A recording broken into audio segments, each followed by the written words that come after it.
a good day. Wake up, today's gonna be a good day. Yo, set your affirmations, aspirations. I got shit to do, the aftermath of preparation. Good food, good mood, blood in circulation. One step at a time, yeah, that's how you make it. Set a goal you control and the steps you take them. I try to pick one thought, have some concentration. And if I make a mistake, it's called education. I try to do this every day, call it replication. Wake up, today's gonna be a good day. Wake up, today's gonna be a good day. Wake up, today's gonna be a good day. Wake up, today's gonna be a good day. Wake up, today's gonna be a good day.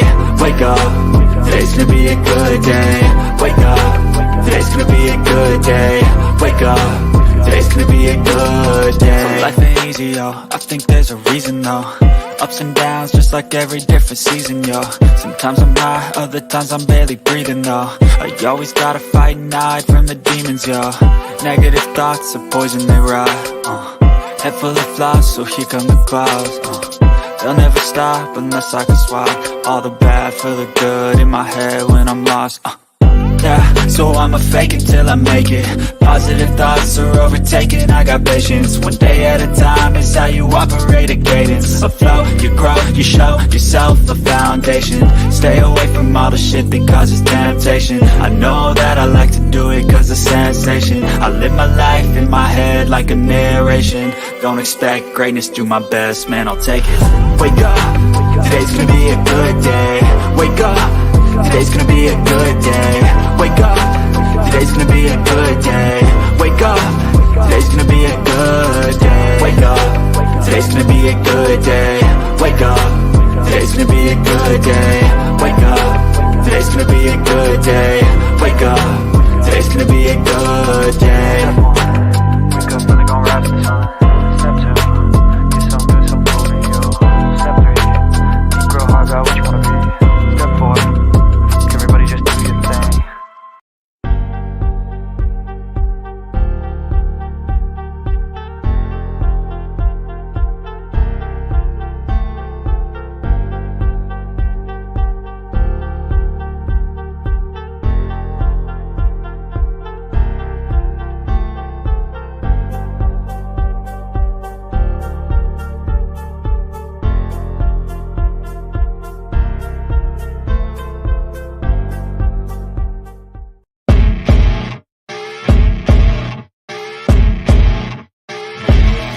As you wake up in the morning, you want to find the latest, greatest information about criminal cases and have an intuitive conversation about the suspects associated with these cases.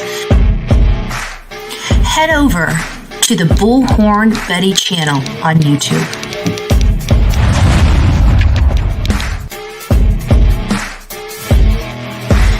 Breaking news right here on the Bullhorn Betty channel. Welcome to the Bullhorn Betty Coffee Club. Enjoy your stay and enjoy your day.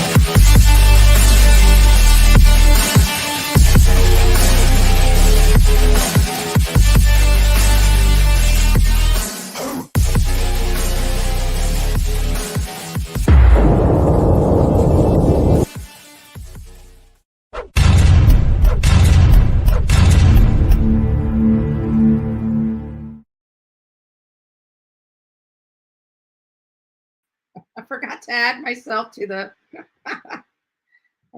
myself to the stream. Oops. Good morning, all. How are you?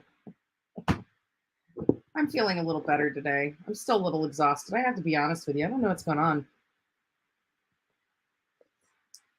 But I have coffee today. I have coffee. Yesterday, I have to be honest, was rough. It was rough. After I got off the live here yesterday, I don't think I made it. My first cup of coffee yesterday, I think, was 2 o'clock in the afternoon. I about died. So I bought 2 pounds of coffee instead of 1. So bottoms up, folks.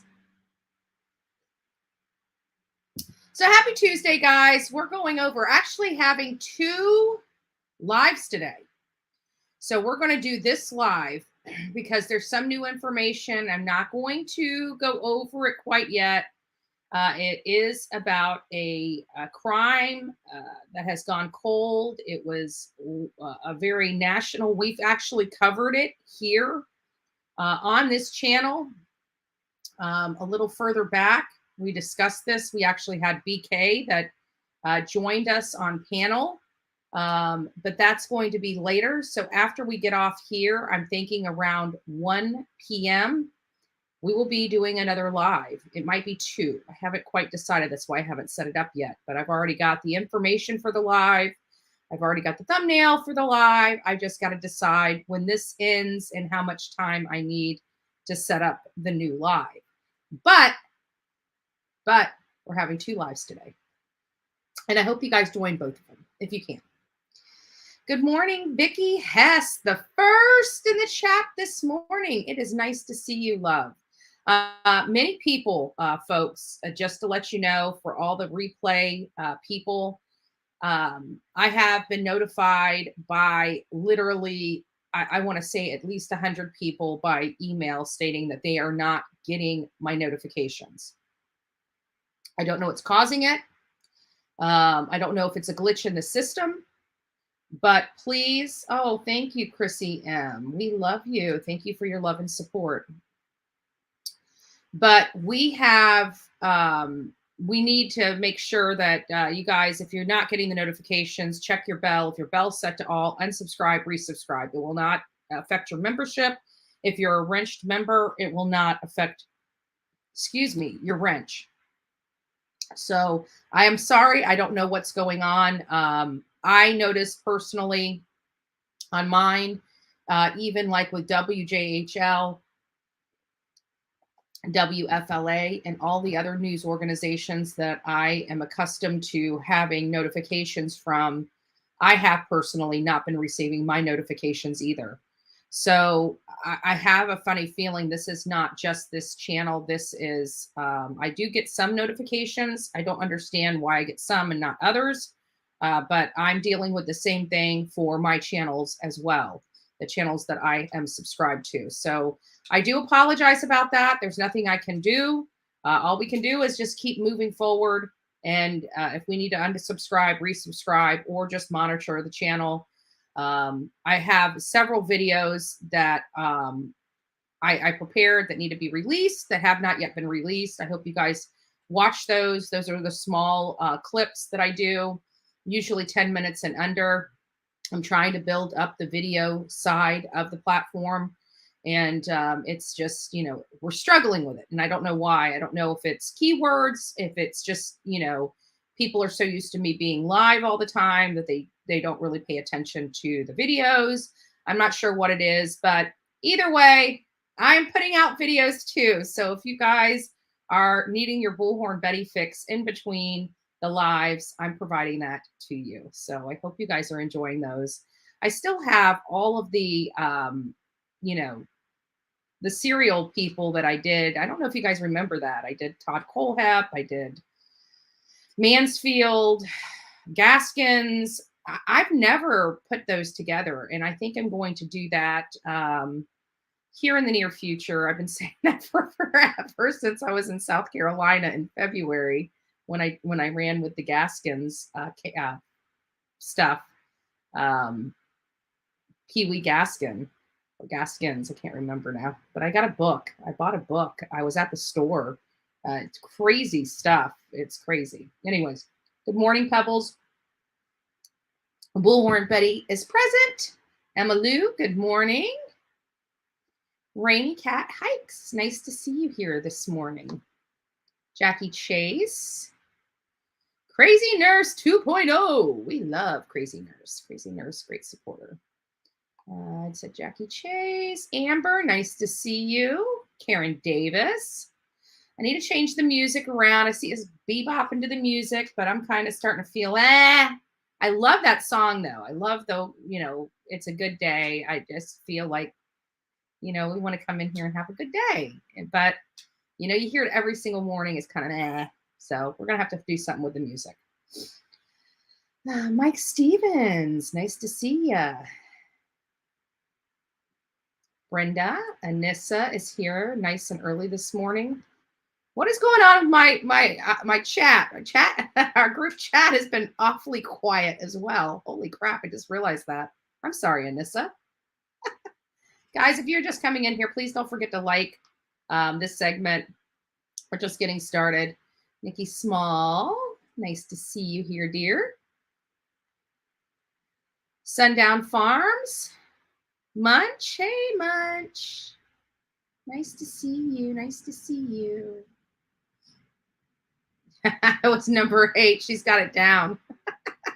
You know, it's funny though, the first, it can be several, I noticed this, that the first person that thumbs up, there could be like 3 or 4 of them because they get the video right away and thumbs up. They're all has a 0 count and a 0 thumbs up. And it was funny because somebody was like, oh, I was number 1. And then there was like 3 number 1s in the chat. It wasn't for me, it was for another creator. And then I was like, wait a minute, I was number 1.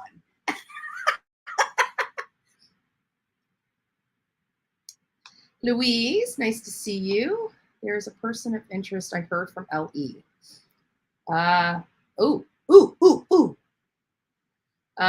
Louise, please elaborate. We're interested in hearing about that.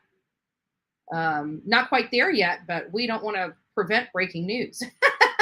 If you've got some information, we'd like to hear it. I pinned the link up at the top. If you want to come on panel, you don't have to show your face or anything like that. Just show your face behind and I'll let you know I'm bringing you on, and you can do this number here if you'd like to provide us some information. Julia T, good morning. Chrissy M, nice to see you guys here. Granny Boots. Bonnie's Journey, nice to see you, honey. Chrissy M, our newest member. Thank you so much for the love and support of this channel. Did I say good morning to you, Nancy B? I'm not sure if I did.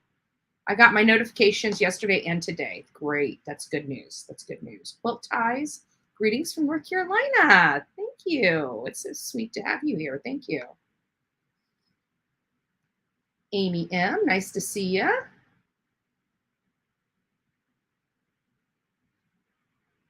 Oh, good. That's good. I'm not sure why. Oh, hey, Ricky. Nice to see you.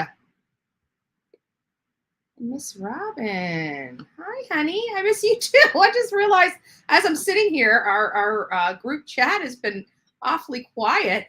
And I haven't realized it for the last couple days. I am so sorry. I should have said hi, good morning, and everything else to you two. The Rogue Vixen, good morning. MRTC. Oh, thank you. I appreciate it. I appreciate it.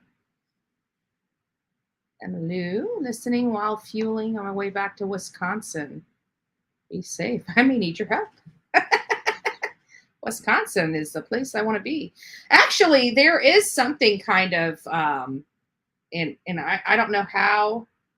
Oh, I see Ronnie in here. Finally, somebody uses their milestone. Good morning, Ronnie. I'll have to get to you. I'm seeing you on the phone, not on the chat here. I haven't gotten down that far yet. Safe travels, Ricky. Absolutely. Irene, good morning.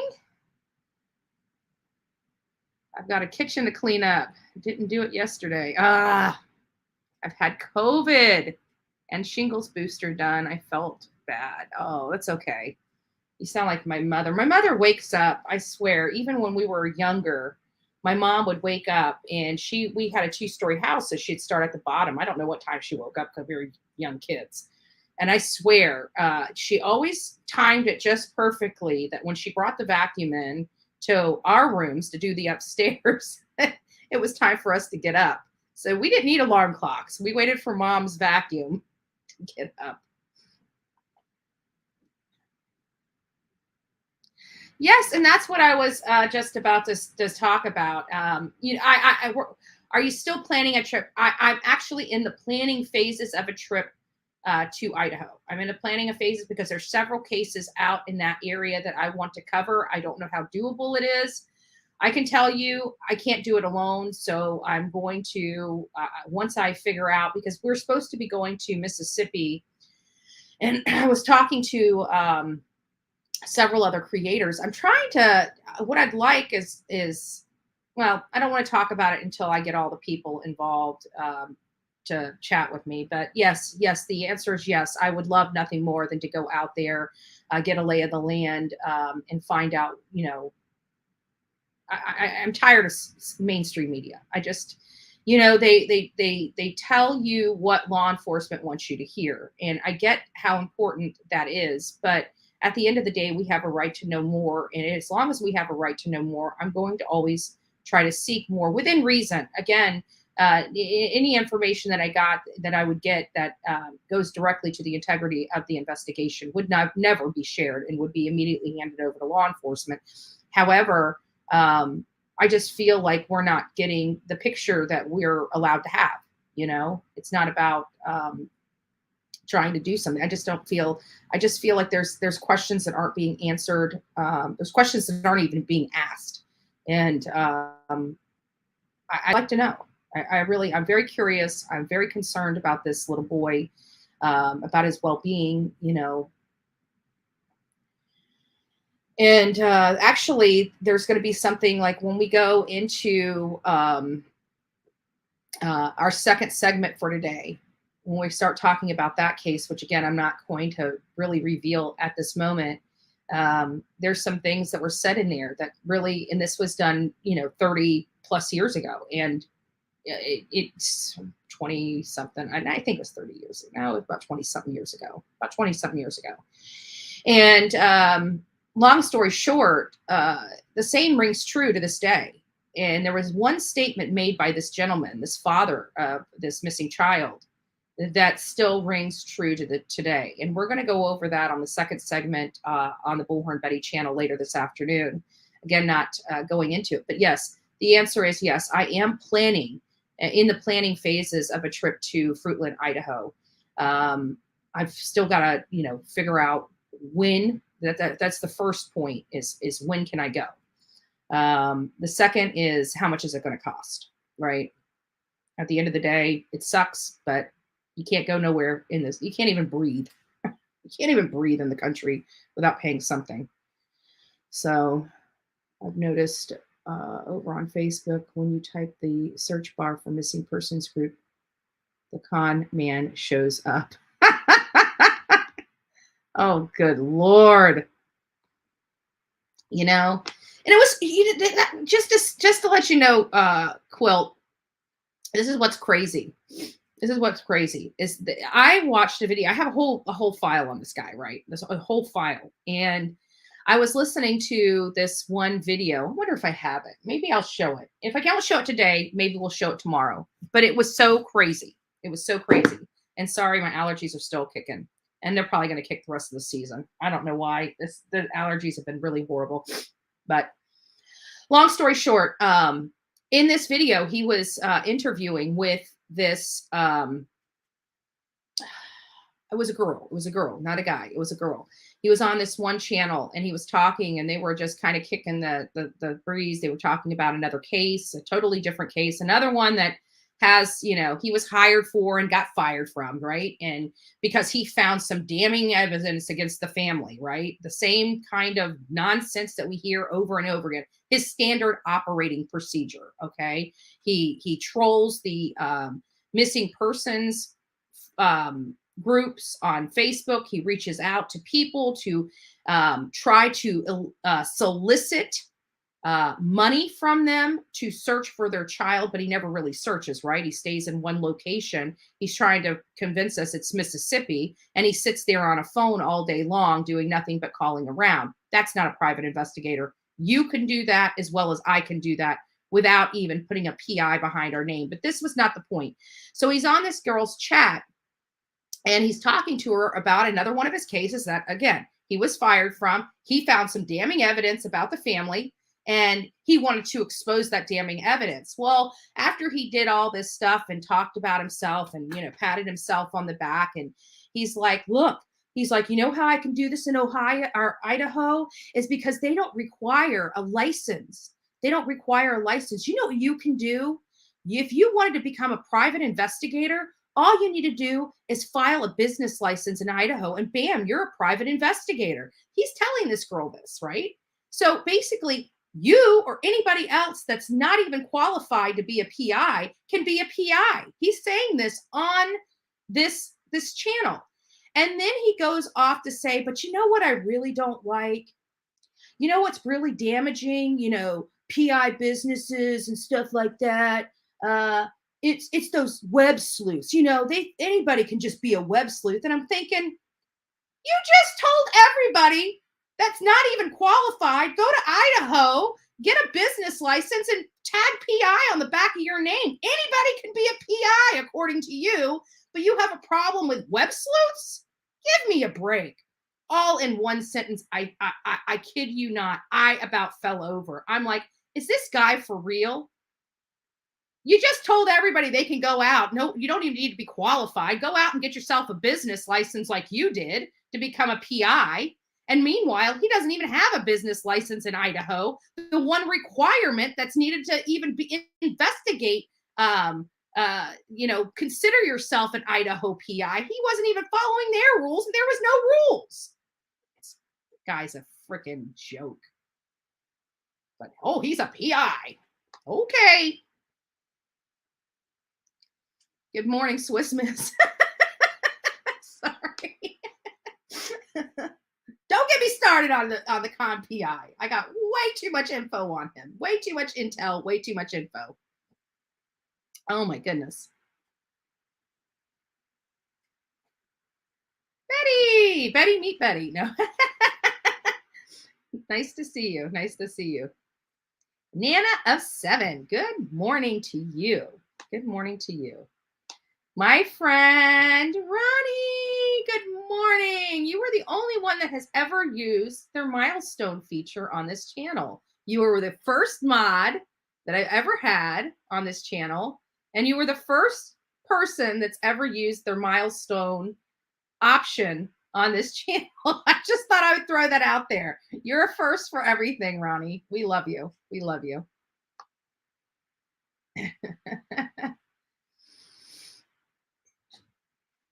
See how much more lively I am when I have a cup of coffee, folks? I just want to tell you how important coffee is in the Bullhorn Betty life.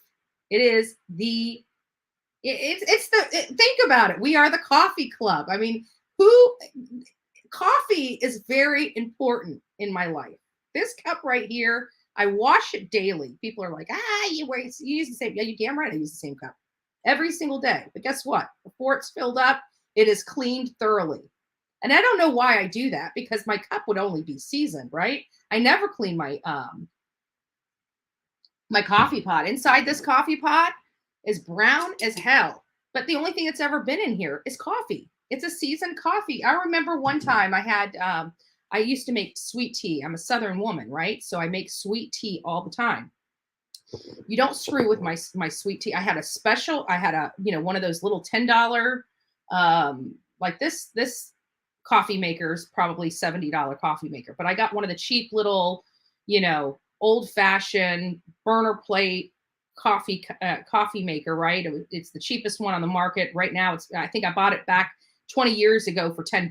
Now it's probably 20 or 25 bucks, one of those cheap little coffee makers. And that's all I made my tea out of. That is nothing touched that pot except tea. So it was a seasoned pot. You could barely see through it, but it was seasoned. It made my tea taste amazing. You can't make tea like you can make tea in a seasoned pot that you've had for years, right? Well, I had a cleaner come in. It was spring cleaning time. I had a cleaner come into the house to freshen it up, to clean it up, just to do a deep, thorough cleaning. And I told her not to touch the teapot. You don't clean the teapot. The teapot's a seasoned teapot. And I think she either forgot or I don't know. So I left. I went to work. She locked up the house. The house, by the way, was it was clean.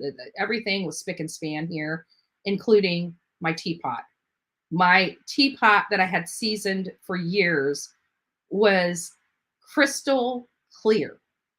I about fell over.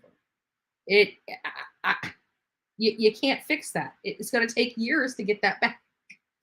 People don't understand.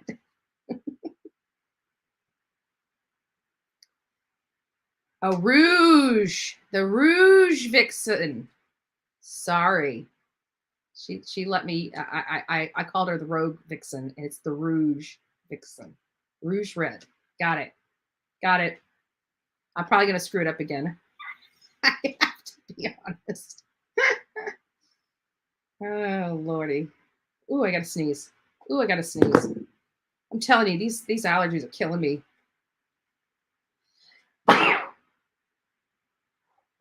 Excuse me. One of these days. Any update on Miranda Paola? Nikki Small, thank you. Yes, we do have an update on Paola Miranda. Not quite yet, but yes. As I'm, Lord have mercy. Yes, we have an update. Sid Vicious. Agree, I feel like something is missing and I'm completely updated on it. Let's see what else we have. Susanna. Jess, good morning. I'm still not through my good mornings. All right. I think we got them all.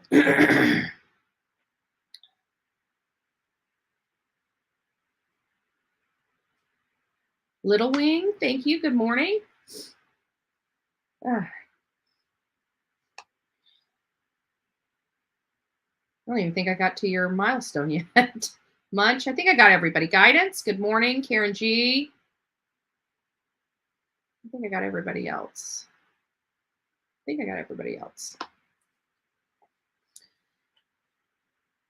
I just saw JLR and Vanessa yesterday about that. I hope so. What are you talking about? I'm coming in. Oh, Moni, it's nice to see you.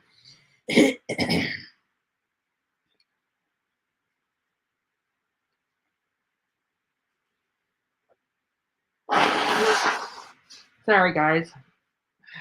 These allergies are killing me. I need to go. While I was out yesterday, I did not get allergy meds. And now I'm wishing I had. I actually forgot I was out of them until this morning. What are you talking about, Anissa? I saw JLR and Vanessa yesterday about that. I hope so. About what? I'm curious. Good morning, all. We have about 182 people in the chat. If you guys have not gone out and liked this video, please do that now. We haven't even really started yet. Yeah, I know we're 28 minutes in, but if you're new to this channel, we usually have a kind of, we say good morning to each other and have some coffee and just chit chat back and forth before we get started. So we're not even started on our main stuff yet. We got a lot of stuff to go over. Allergies can be miserable. I know. It's just the sneezing, the eyes, the burning eyes, the runny nose. It's just driving me crazy. I honestly believe that I just need a thorough cleaning of the office. I think the paper, I'm constantly printing papers and going through stuff. I mean, it's just insane. I don't know if you guys can see that. It's pretty thick.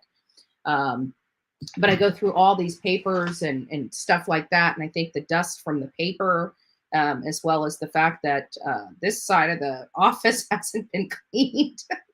So I think maybe some of it might be, paper from the paper or the dust. I don't know. Hi, Alicia. Good morning. Good morning.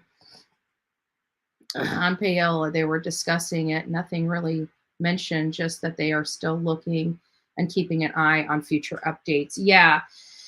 All right, so I will kind of dive into it. I was going to read The Language of Letting Go, but The Language of Letting Go is a really, really long one today. If you guys want to hear what it says, see if it feels, well, what the heck? What the heck? Good morning, Lana. Good morning, Brenda. Good morning, ZZT. Good morning, Charlotte Ann. So July 26th, I don't know if anybody needs to hear this or not. It's quite long, so I'm just going to read it. See what feels right to you. French Valley traffic, Cessna 80809, taking active runway 18 for left crosswind departure, French Valley. So it sounds like it's supposed to be an animated, TSA type of radio. I turned onto 18, pushed the throttle in, and held my breath as the little gold and white plane sped down the runway, then lifted off the ground. I pulled back the yoke, lifting her gently, but not too gently. She needed to clear the trees, house, and towers in front of me. But if I lifted her nose too fast, too high, we'd lose speed and we would start stalling. There was a lot to think about trying to do the right thing. We began to ascend just past 500 feet. Then the plane began hopping about in the air. It was just the wind, but it was some burbles of air, the lifting and the dropping and being bounced around that made me feel like we were going to suddenly fall out of the sky. You've got the controls, I screamed at Rob. No, you've got the controls, he said, placing his hand resolutely in his lap. Rob, I'm scared, I said. I feel uncomfortable. Then breathe. I couldn't breathe, at least not the way he meant. Consciously breathe in and breathe out, calming myself down. Holding my breath was a habit, one I'd acquired early in my life. Holding my breath was how I responded to my fear. I got the plane on 1,000 feet, then 2,000 feet. I wasn't comfortable, but I climbed to 5,000 feet so we could do the maneuver we had planned. I tried to relax and breathe, but I still felt overwhelmed. I couldn't relax. Rob was fidgeting with something. I wasn't sure what. I kept watching outside the plane for other traffic, then watching inside the plane about the gauges. I was about to give up trying when suddenly Rob began to sticking a piece of paper over each of the dials. What are you doing? I asked. Teaching you to trust yourself, he said. Tell me when it feels like you're going to be at 65 knots, he said. Now I had to relax. About now, I said. He uncovered the dials and we were at 65 knots. Now, do a coordinated turn 30 degrees without checking the instrumental panel, he said. Tell me when it feels right to you. I relaxed more deeply, gently gliding the plane into a slow, coordinated turn. Perfect, he said, showing me the gauge. See, he said confidently, you're just scared. You're just scaring yourself by confusing yourself in your head. With all these dials and all you think you have to do is get it right. All you really need to do is relax and trust what you feel is right for you. Let go of the fear and the confusion. So there you go, guys. Sorry for chopping that up. It's longer and I didn't read it. And of course, I'm still tired. Oh, hey, Cher. Nice to see you. Nice to see you, love. I hope you're doing well. Just a reading. Nice to see you. What are you doing on here? Are you back?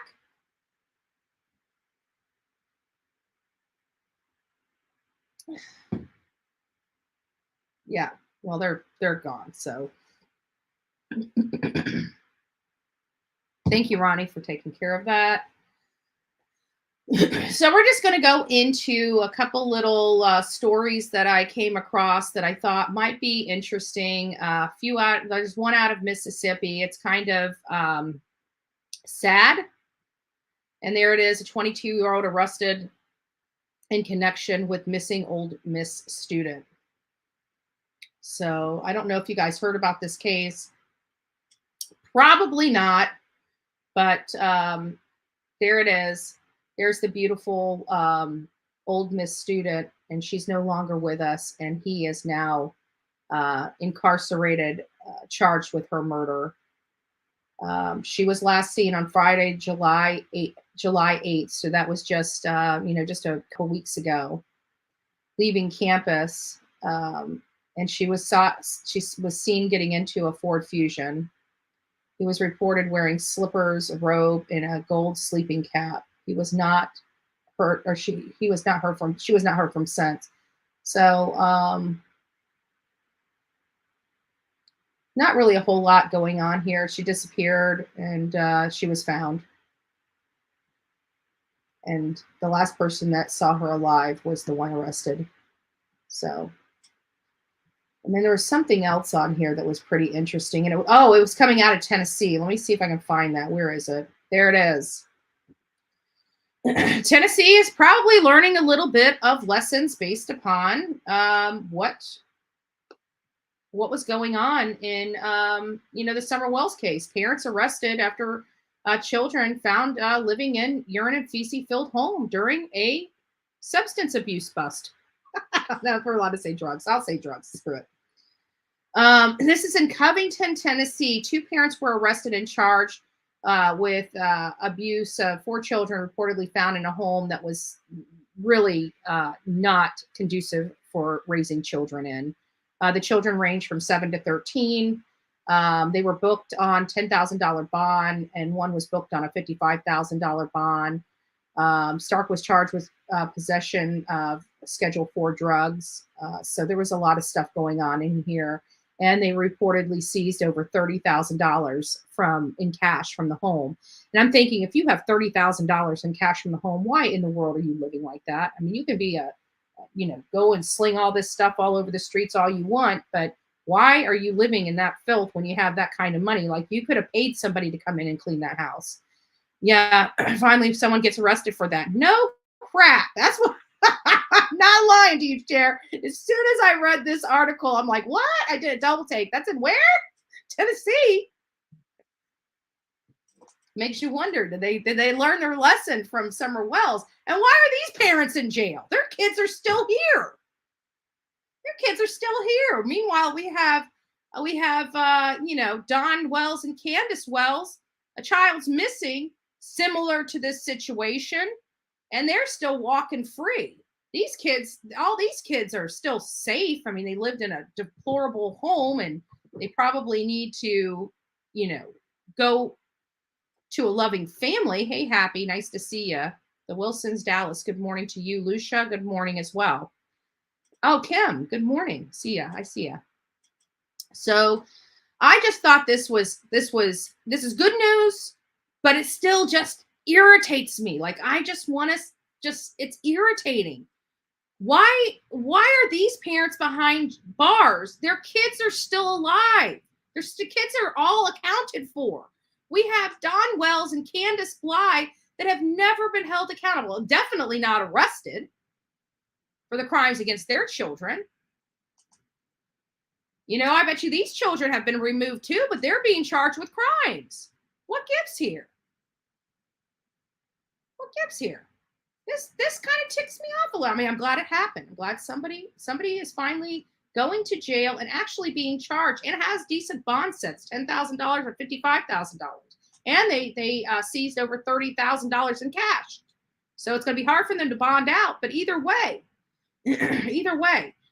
So the only reason why these folks are arrested is over drugs, right? Because quite frankly, none of these charges, besides the abuse. Oh, so they do have charges, abuse and neglect charges. In addition to the substance charges. So I just thought it was interesting. It looks like, at least for this county, Covington, Tennessee, seems like they have at least some scruples and knowing that, hey, we need to charge these parents. But had they not gone there for the drug bust, right, these kids might not have, they might not even be facing charges, right? Is that what needed to happen? Did Don need to be arrested for drugs in order to be charged with child neglect? Is that how it works in the state of Tennessee? I don't know. Right? But I just thought that was odd. I thought that would be interesting to you guys. Their names are, they have the names in here of the parents. Stark and Beasley. Children's parents are Jamie May and Adam Stark. And they have 4 counts. 4 counts. And it was 1 count for each child. 1 count for each child.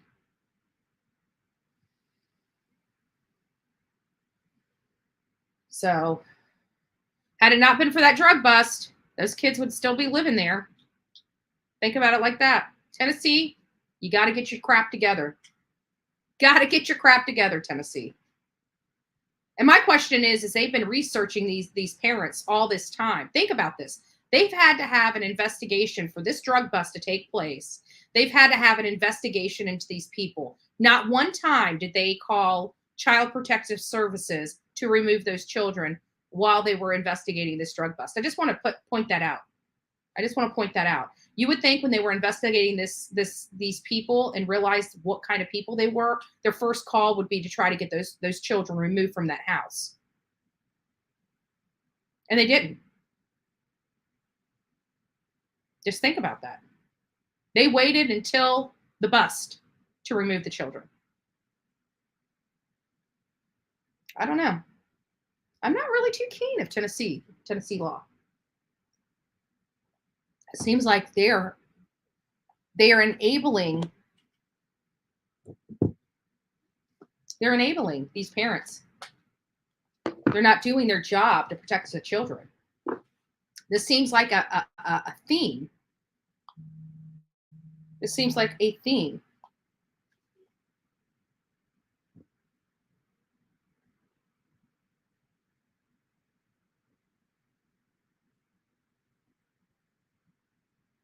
Sorry, guys. We are now officially in subscriber mode. If you guys are just recently joined today, we have a subscriber mode for 5 hours. So if you were unable to respond, I apologize about that.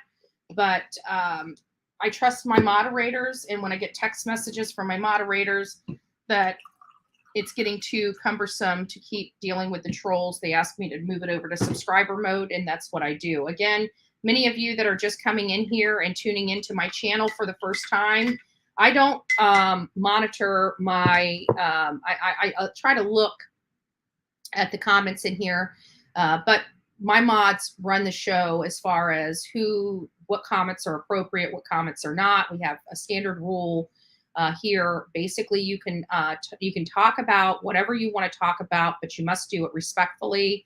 You must be respectful to creators that are in this channel, creators that are on this panel, and me as well as my mods. Now, that doesn't mean you can't have opposing viewpoints. People can have opposing viewpoints and not agree with something I say, but they can do that respectfully, just as I can do that respectfully to them. Now, also mind you, that you come in here being rude to me, I will be rude to you, and don't cry about it, right? I give you back what you give me. You're nice to me, I'm nice to you. You're rude to me, I will be rude to you. That's the way we play here. Just to let you know. It's pretty simple stuff. No way Tennessee lets people get away with murder. Yes, but it's disgusting. It's disgusting. Like, think about it. Think about it. We have brains here. This is not our first time watching a drug bust or anything like that. Many of us watched the first 48. Many of us watched Forensic Files. Many of us watched, them take down the mafia and things of that nature. We know how much research, how much trailing and tailing and investigative work that they have to do in order to get that warrant to go and serve, right? They have to have the probable cause that they need to go serve a warrant, especially a search warrant, or to, do a drug bust, or whatever that may be, right? We know what kind of work goes in there. We've seen it all the time. We've seen it in real life. We've seen it in fictional life. So the idea that they just got this warrant for their arrest and went in there and busted the house down is ludicrous. They saw these children. They probably trailed these parents with these children in tow in their vehicle as they're making, these deals, and they're watching and never once try to remove the children until this bust. So they make the children actually most likely witness this themselves. And I'm thinking, I don't know what's going on in Tennessee. I don't know. I don't know. Not a fan of Tennessee law. Not a fan. And it's not the law that I'm not a fan of, because we do have the penal code. We went over the penal code here for child abuse and child neglect laws and things of that nature in Tennessee. And what I found odd is that they have good laws on the books, but guess what happens? You have to enforce the laws on the books for them to even make a difference. It's pretty simple. Hey, Stacy B, nice to see you.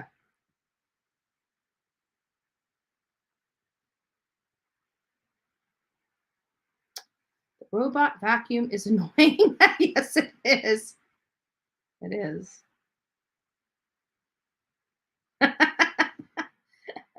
Well, I don't have any bots in here, so you should be good. You should be good. Guidance, did you ever fix your bot?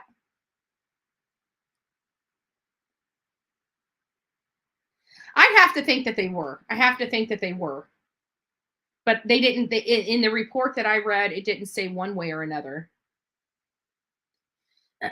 You can tell how awesome we are by our haters. I know. But I got to say something, but I'm not going to say it because I've got to do something. I don't know. I've got to do something just completely controversial and completely out there. I just feel it just brewing in my bones. And, I haven't done anything really controversial in a while. And, the last time I went out to Rogersville, Tennessee, they thought I was going to go controversial, which I wasn't because I don't lie, first and foremost. And when I say I'm going to do a candlelight vigil, guess what? That's what I'm going to do. If I say I'm going out there to protest, guess what? That's what I'm going to do. But please don't think that when I say I'm doing a candlelight vigil, that I'm actually going out there to protest, because I have no problem telling people I'm going somewhere to protest. Just FYI, for all the haters out there that want to get your facts all screwed up, let me help you. Someone needs to call CPS and rescue and animal rescue on Jody Sue Brown. What's going on? I haven't even watched that crazy lady. I haven't even watched her in a while. I probably need to go back to watching her just to get a feel of what kind of garbage and nonsense is coming out of her lips. That trap, that gator. Don't forget to smash the like button. Let's see what else we got going on here. That's absurd that they didn't remove the kids before the bus. I know. And they had to have been trailing them. They had to have been watching them. They had to have been doing all this other stuff. Oh, thank you, Chrissy M. Thank you so much. I haven't gotten down to your super sticker yet, but it's cute. It's cute. But I'm just like, what? Cut it out. Cut it out. I don't know what's going on with Tennessee. Like, it seems like their children are their last priority. They've got all this craziness going on in their state. And it seems like the children are the last. Like, they just don't even care. It's like that everybody's so accustomed to living in filth in Tennessee that they just think it's normal or something. I don't know. ZZT says Lawson is related to several folks on the Hill, Light, Bernard, etc. families. I think he's afraid to act because something in his past will be. You know what? We had now. I want to put this disclaimer out there. Many of you guys know I am in love with Rick Wells. He's our sheriff here. He's a great guy. I love his work. I will always support him. I fought very hard for him to have a medical facility out at the jail. It saves the county boatloads of money, as opposed to shipping people into our hospitals. We're 100% responsible. The county payers are 100% responsible for those medical bills. Many people don't know. So we advocated for a medical wing to be built out at our jail to help, the medical wing over several years will actually pay for itself. That's why I thought it was a great idea. At the end of the day, his dad, Charlie Wells, had some, back in the day, his dad was, ran this county when I was a little kid. And he had some controversial things and stuff, that was alleged in his past, back in the good old boys day club, and this being such a small town. It's not a small town anymore, but back then. But I still love Rick. I still love Rick. And I don't ever know if those rumors about his dad are true, but they went around, right? So, yeah, is it something like that? It didn't stop Charlie from doing his job. I guess we don't know because, record laws aren't what they are today. And I was so young, they don't even have the records anymore. Just don't. Oh my Lord. I don't want to say I'm too old, but I'm getting there. Let's see what Kayla says. I know you're busy, but I looked up Victoria Martin's. It's sad that these children could be saved. Victoria Martin's. Let me see who that is.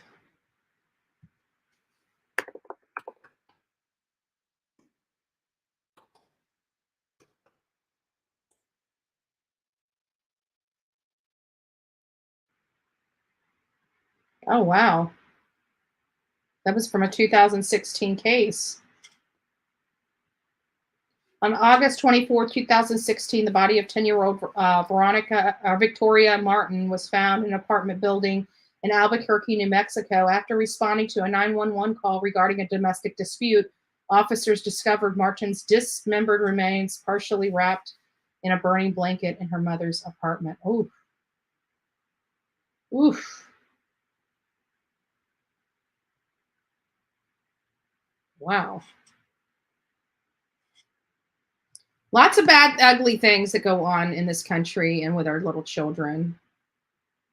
You want to commit a crime, go to Tennessee. That is just a damn shame. Now we know why Don Wells ran from all these other states, and the next place he called home was Tennessee. And again, thank you, Chrissy, for your super sticker. Good morning, Tammy. Nice to see you, honey.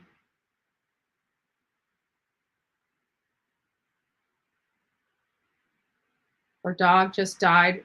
What?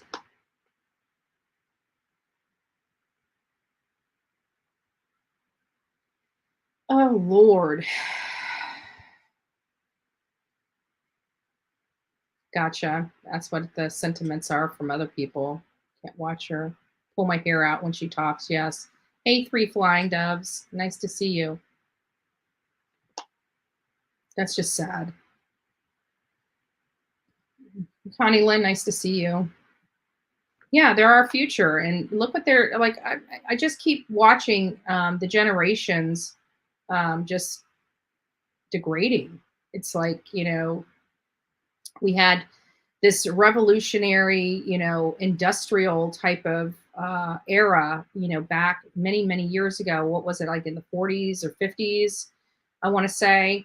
And then, a lot of people made a lot of money and changed their life forever during that era. And it's like, from that era, outside of the creation of the internet, we've been just sinking, and it's every year it's getting worse, and there's more substances and things that are really screwing with the parents and things that they didn't have to deal with. Now their children are having to deal with it. It's just this horrible, disgusting cycle that's just seems like it's progressively getting worse, and there's nothing making it better. And it just isn't. And I just see, it's just sad. It's just sad. So Don and Candace aren't legally married. I saw that on JLR. I don't know. I'm not sure. I'm not sure about that. I'm curious. It sparks my curiosity, but I'm not sure about that. We don't. The bottom line is they have to divorce in the state that they're residents in, right? So, for example, if they got married here in Florida and moved to Arkansas, they wouldn't have to come back to Florida to get a divorce. They would get a divorce in Arkansas. So we don't know where Pam and Don got a divorce from, but it appears that they've been divorced for some time, but again, we have not seen a divorce decree related to the divorce of Pam and Don. But we don't know all the places that they live together either. So, you know, I don't know. I don't know about whether that's 100% accurate or not, because I haven't looked into it. So, but it's definitely interesting. It's an interesting perspective.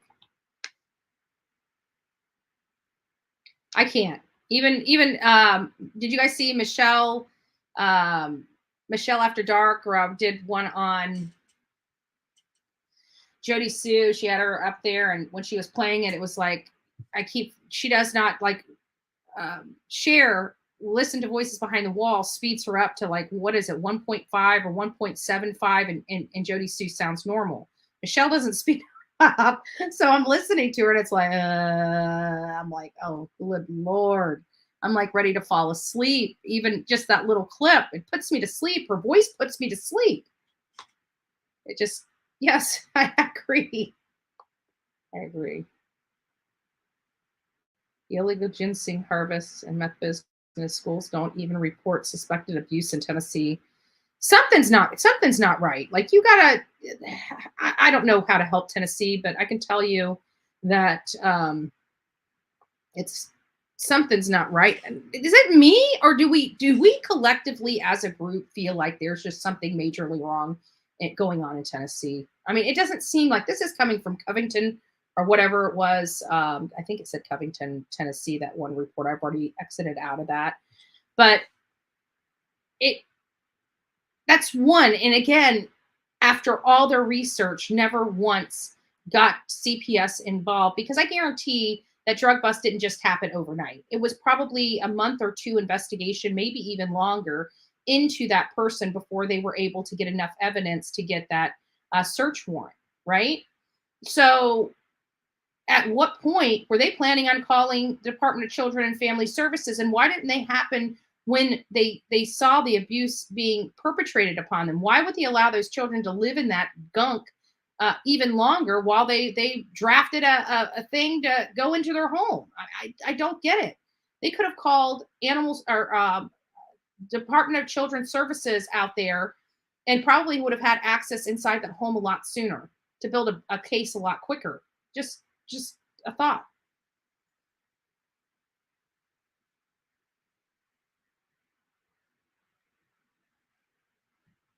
I did look into that. That was a little crazy.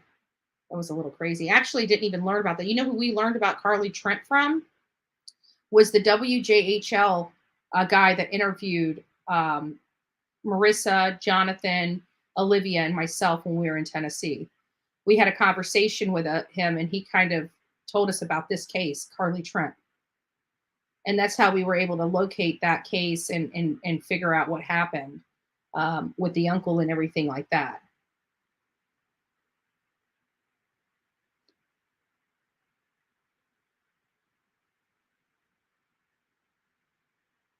No, she's not.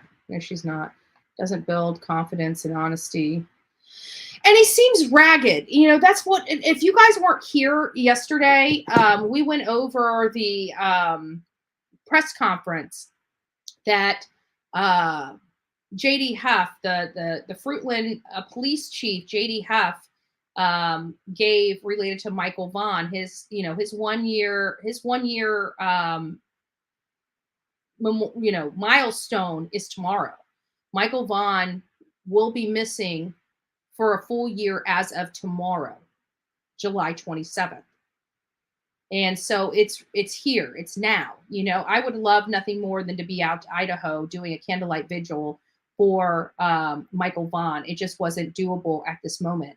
But I do need to get out there. I have a lot of questions. I have a lot of things that are in my mind. I have a lot of ideas of where I'd like to look. After searching the map and looking over the map so long, I want to look at the paths. I want to see how easy it is to get out of that community undetected. There's a lot of questions I have, related to it, and it's sad that here we are with this little boy, blonde hair, blue eyes, and he's gone. And we got a year. 1 year is here. Like it's tomorrow. It's tomorrow for this little boy. And no answers. A few things I find funny about the case. Not funny in a sense of comedy, but funny in the sense of doesn't make sense in this case. And I also want to give you guys an update. Many of you guys know it was several months ago. People were reaching out to us asking for our team to get involved in the Shane McLaughlin case. I don't know how many. I know a lot of you guys are still here with me and probably remember that because you were following me back then. But there's a lot of new people on here that weren't following me at that time. And so Olivia and I actually had a meeting here. I think it was a 1 or 2 day meeting here at the house. And we went over the Shane McLaughlin case. And in that case, we started doing our due diligence. Many of you guys don't know, before we get involved in a case, we usually do a major due diligence history, try to follow as much information as we can. We do go online, we do our research, we make a decision whether this is a case that we will cover or not. Many people wanted us to get involved. We even got reached out to by Riley Lively. I can't remember how she goes, but it was one of our the creators on TikTok. Many of you guys know that we were TikTokers before we were YouTubers. And Riley Lively reached out to us and asked us to look into this case. This is before Shane's mom turned on her and swatted her house and just did some despicable things. But when we started looking into this case and we started trying to locate Shane McLaughlin, which we did not locate his specific location. We didn't locate a specific location, but we did locate him in a sense that we were able to make heads or tails of what was going on. And there were several factors in his case and why we did not get involved. One, he had spoke of a medical condition that his mother abused him over. Two, he had told us told the world, not just us, told the world that he has on multiple occasions called the law enforcement and on multiple occasions called the Department of Children and Family Services in his area, and they did nothing. They did nothing to help him. And so he basically ran away from home. And then the mother came online and tried to convince us that he was captured and being held against his will by somebody that was trying to use him in the ST trade, which couldn't have been further from the truth. It couldn't have been further from the truth. We did our investigation, and I came on here publicly and told you guys that I would not get involved with the Shane McLaughlin case because with everything that we found that that what Shane was saying and expressing had the probability of being true more than it had the probability of being untrue. And for those reasons, we were not going to get involved in Shane McLaughlin's case. Shane McLaughlin assured us and assured the world that once he made it to the ripe age of 18, he would be more public and be coming out to the world because he will no longer be feared of being sent back to his mother's home. He did not lie about that. He is very active now on TikTok.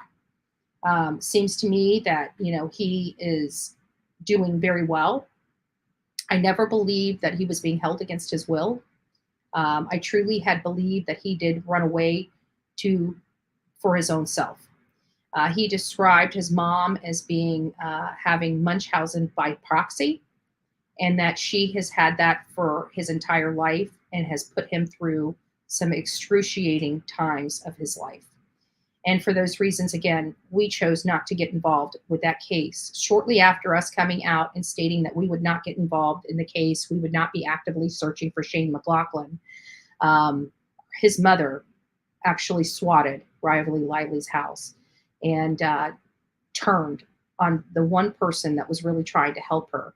And when that happened, I was very thankful that we did not get involved in that case. I was thankful that we did our due diligence up front and that we came to the right conclusion related to that case. And I'm very thankful that Shane is able to be his happy self and have a life of his own now, and that he is able to break the chains of abuse that he had in his life and his upbringing with his mother. So just a big shout out to Shane McLaughlin. If you are watching this, I'm very proud of you, and please keep going, keep doing good things, and get yourself an education so you're no longer struggling. Education is very, very important in making sure that you have a productive life moving forward. So that's my little tidbit on that.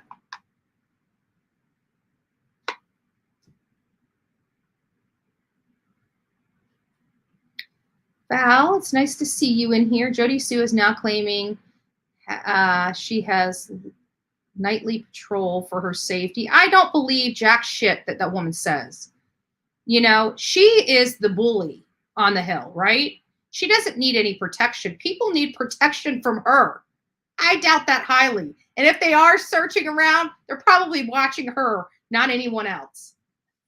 I'm sorry. I don't believe that one bit. Jody Sue, quit lying. Quit lying, woman. God, I swear, I think you wake up every single day and say, what crazy story can I say today?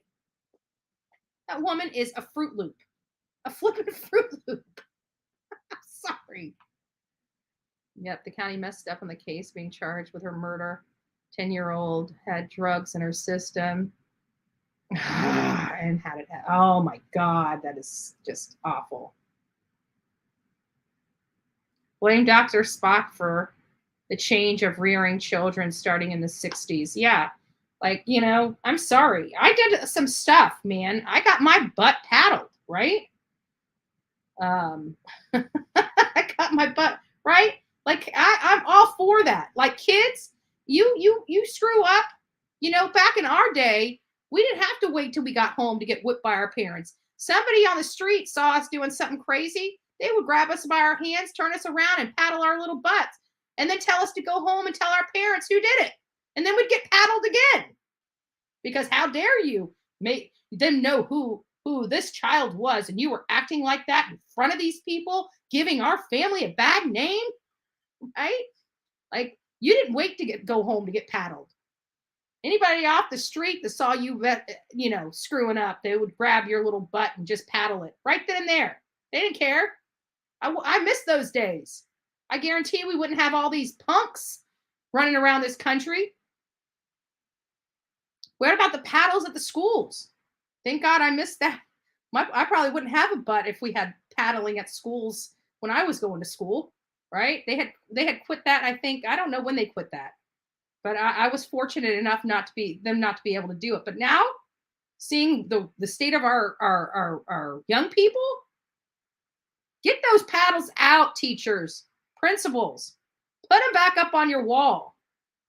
Parents don't like it. Tell them to homeschool their kids. Tell them to deal with their attitude.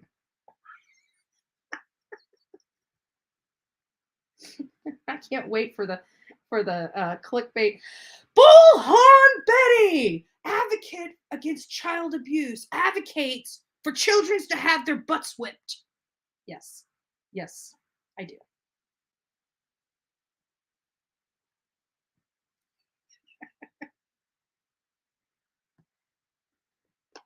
There was a mention no divorce in Utah and possibly a case of bigamy. Yes, I heard the allegations. I just, you know, I wish there was a registry, right, of where we could go to pull all the, like, if we know certain aspects, like we have like the, you know, these little things like Truth Finder, been verified type of things for us, for this normal people, you know, nothing spectacular. I can't wait until Dolly Vision gets his PI license. Like, I want to help him pay the monthly service fee for that program. I will probably be utilizing his services to track down people. I would do it myself from here in Florida. But again, like that con PI says, I don't want to have to go intern with somebody for 2 years. That's why I'm not a PI in Florida, right? I didn't go and try to con my way and get some kind of business license over in Mississippi and come back to Florida and fraudulently run a PI business like that con PI did, right? But I know what I do right now, I don't need a PI license for. What the con PI does, he doesn't need a license to do. But the problem is he can't collect those $2,500 and $2,700 checks unless he says he's a PI. But he's not, because he's not in Mississippi. He has no place to stay in Mississippi. He has no office in Mississippi. Like, how stupid does he think we are? Like, seriously.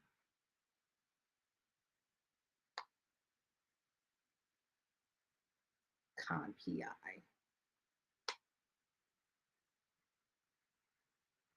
Yeah, I think anybody taken out of those homes. I saw your post, but yes, they're most likely in DCF's custody.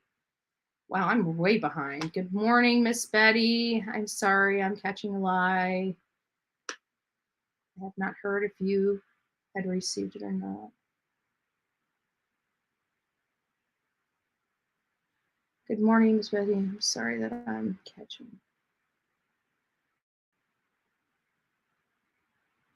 Oh, I thought, Connie, I thought I said I got it yesterday. You had me check. Let's see.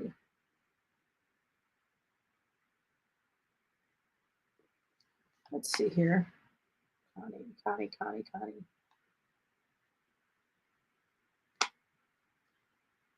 I'm not sure which email is yours, Connie. I really am not. I know. Let me see if you might want to send it to me again, because I'm looking at the first few and I don't see your name popping up unless you're Never Give Up. I've got something from a person by the name of Never Give Up, but I don't know who that is. To be honest with you, I don't know. I apologize.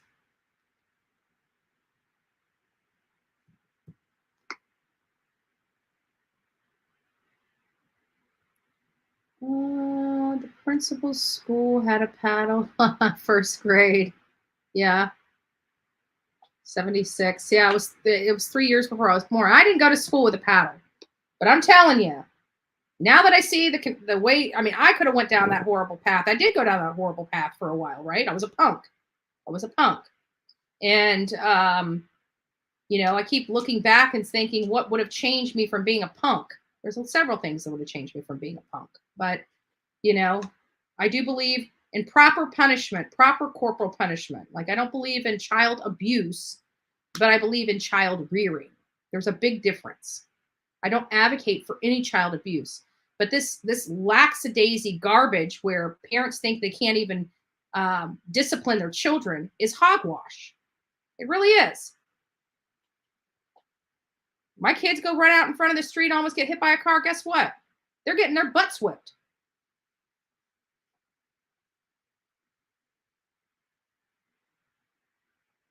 We still have a paddle in the 1990s. Wow. Not us. Not in Florida. Florida needs to bring back corporal punishment. Yes, and that's the problem.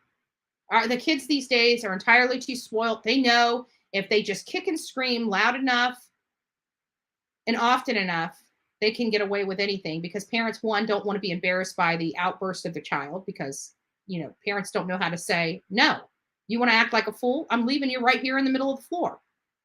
Right? I remember there's been several times I had a temper tantrum in a store. You know what my mama did? She walked off. Left me sit laying in the middle of the floor looking like a fool. When she got far enough, guess what? I got my butt off that floor and ran after her.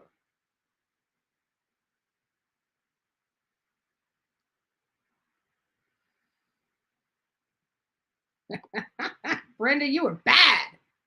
I didn't get paddled once. But they didn't have paddles. Yeah. All right, girls and guys, I should say, girls and guys. Oh, I know what I need to do. I'm going to do this now before I forget again. Okay, there is a new case. That's not really new, But there is a case that came out. I sent myself the stuff on it. Let me see if I've got it here. And then we're going to get started on the, is this on? What is this?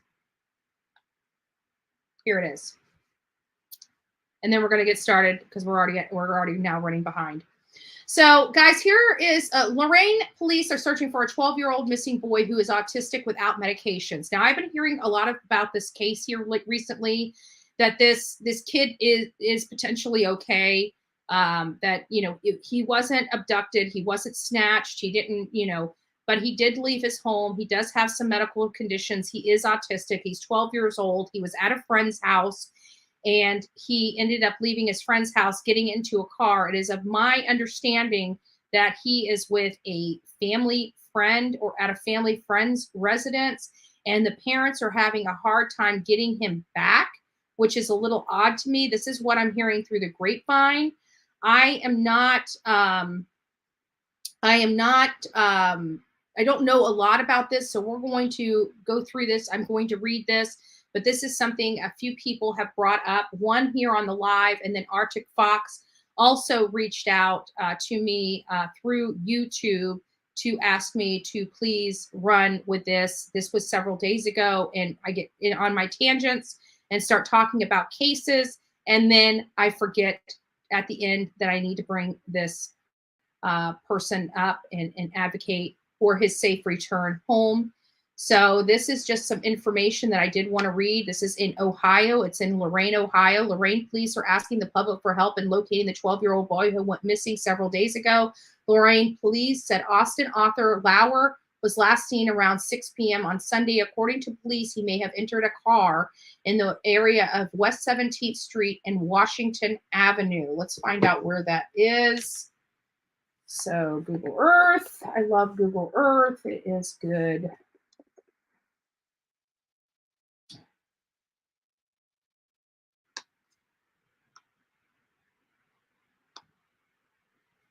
Let's find out where it is at.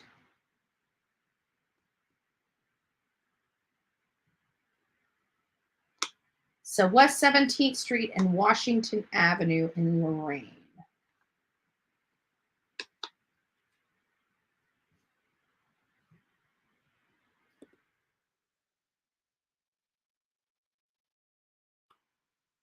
Why can't I remember anymore in Washington Ave?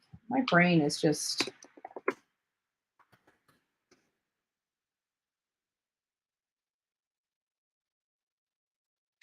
Find out where this is. So this is where he was last seen.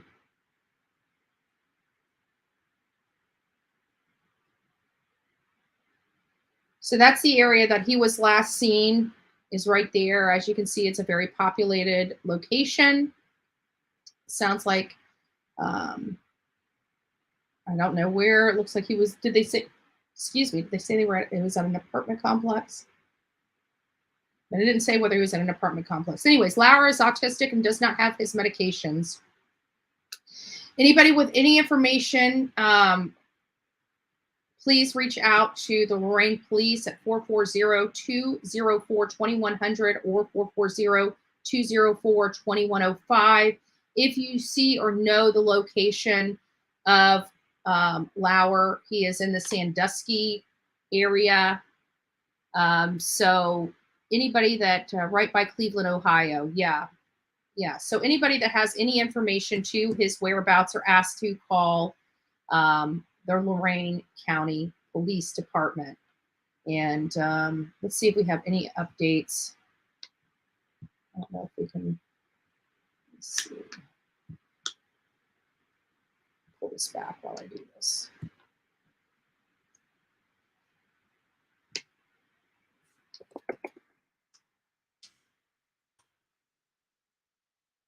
Do we have any information on their website? I saw that it was Lorain County CSI.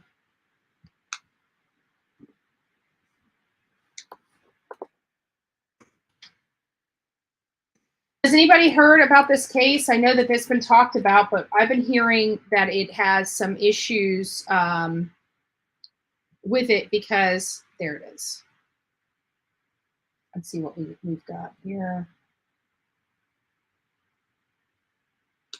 The computer is running so slow. Probably I have like all these different pages. There it is. So let's see what their most recent update is.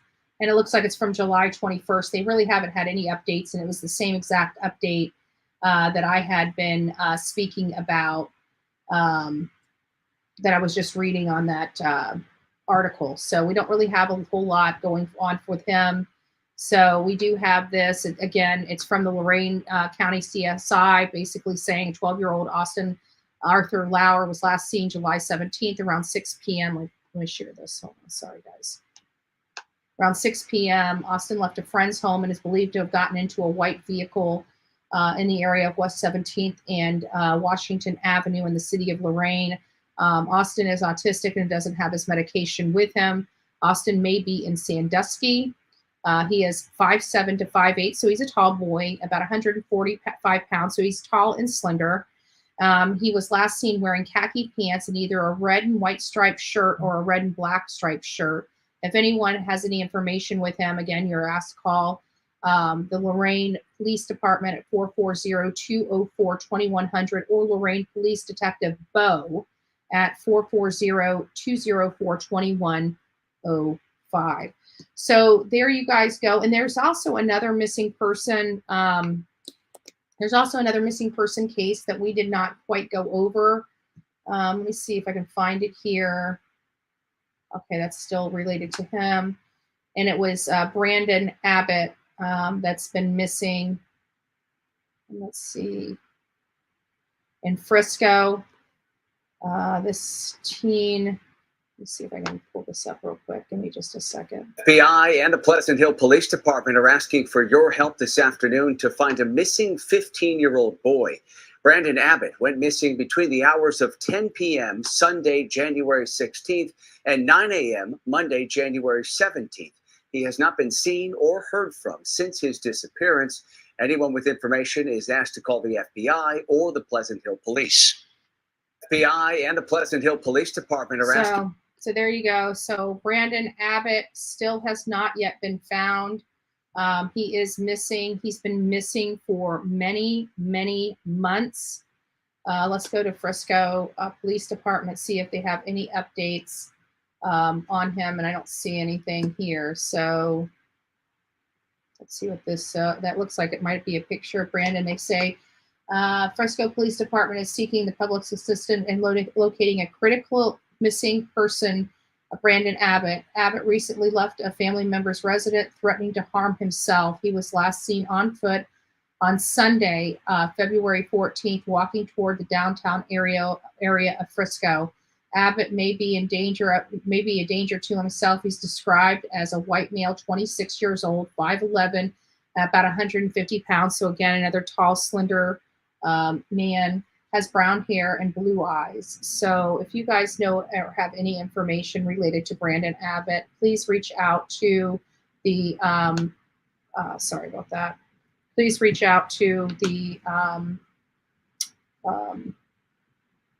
Frisco County Police Department. That's off. Okay. So to provide an update on Doug Live, it appears, let me get these out. Oh, Jesus Christ. Excuse me, Scott. Sorry, I shouldn't have said that out.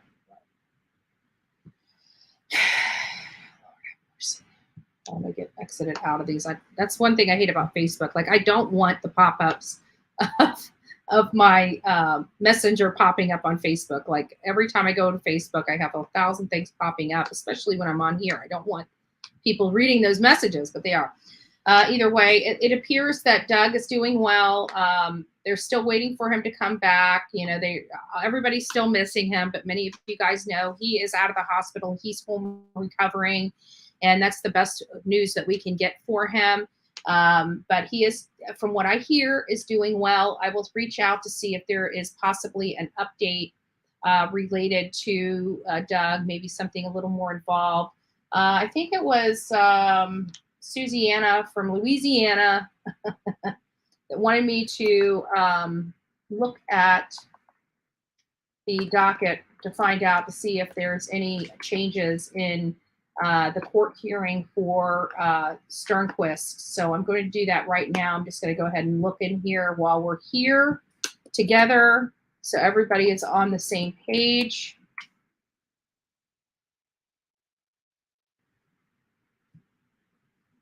Give me just a second.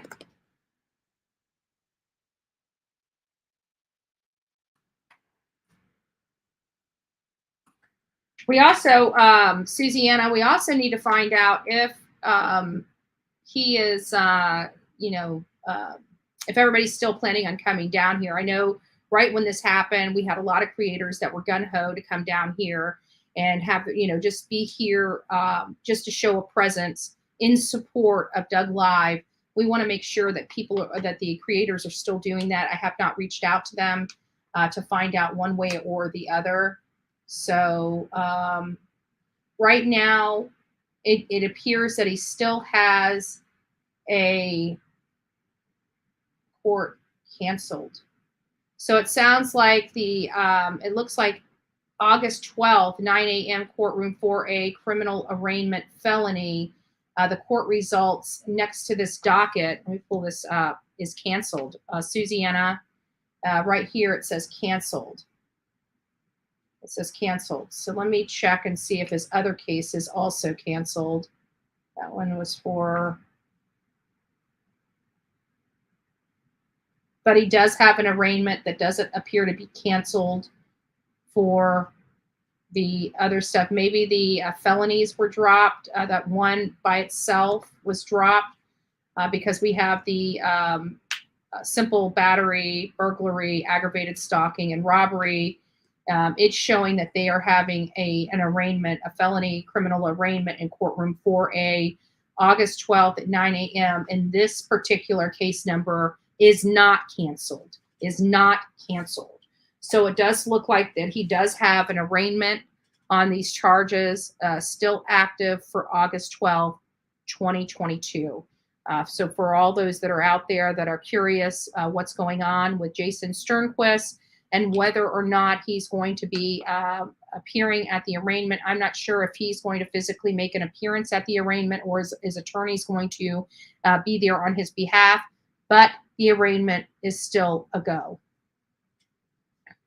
I will be monitoring that. And as a matter of fact, let me go ahead and hit that right now. Add it to my morning stuff to monitor. Here's something that came in. So many of you guys know I do a lot of searching, especially in the morning, related to these cases, right? And one of them is Gabby Petito, because everybody knows I was one of the original protesters. This Gabby Petito case is very dear and near to my heart. And so while in my search, something came up. And I wanted to read this to you because this was interesting and a little frustrating. So a 20-year-old TikToker reveals she was not missing as fans feared she could be the next Gabby Petito. The mother of TikToker George Lynn Hayes has revealed that her daughter has been found safe by Columbus law enforcement. The influencer's family was panic-stricken after discovering her daughter was stranded in Kentucky. So they knew she was stranded in Kentucky. She wasn't left. She wasn't, she wasn't, deceased. She was stranded. Since then, the TikToker's mother, Brenda Hayes, filed a missing persons report with, Coshocton County Sheriff's Office, Coshocton. If I'm pronouncing that right, revealed that George Lynn went missing on July 12th. Lena Wilson, the founder of Golden Hearts, a voice for the voiceless director, directed her team in search of George Lynn Hayes. The 20-year-old was located Saturday morning. Reports regarding where the influencer was found was not made public. Saturday morning, after tips began flowing in the night before, George Lynn was located by law enforcement in Columbus area, where we are elated her missing person case had great public reaction and could result in her family having peace of mind. We don't have enough found alive, and her being found as so is great moment of relief.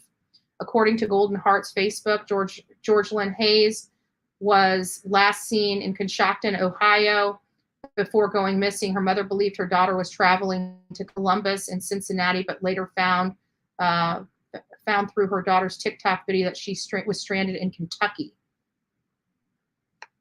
Does that seem odd to you, that you have somebody that's a TikTok influencer being stranded and her mom not know? Like, that doesn't. There seems like there's more to the story than meets the eye, because why is the mom frantically looking for her daughter and not knowing where her daughter is when it's very easy, no matter where she's stranded? I mean, for example, many of you guys know I was in Rogersville, Tennessee for the candlelight vigil. I mean, I was on a beer budget, right? And my rotors and brakes in the back of my car needed to be replaced. Guess who I called? I called mom, right? Needed help. Who do you call? You call your mom. I called my mom for help. How is this lady, this young lady, gone and doesn't even call her mom to tell her she's stuck in Kentucky? How does that happen? There seems like there's more going on with this story. Could she have ran off to party? I mean, that's kind of where I'm going with this. After finding out about the same, Brenda sent her daughter money through Cashapp in hopes of helping George Lynn. The money was collected, however, from a different time zone. The mother also shared that she was attempting to call George Lynn. The voicemail was changed to a person named Corey being identified instead of George Lynn. Let's go with this one.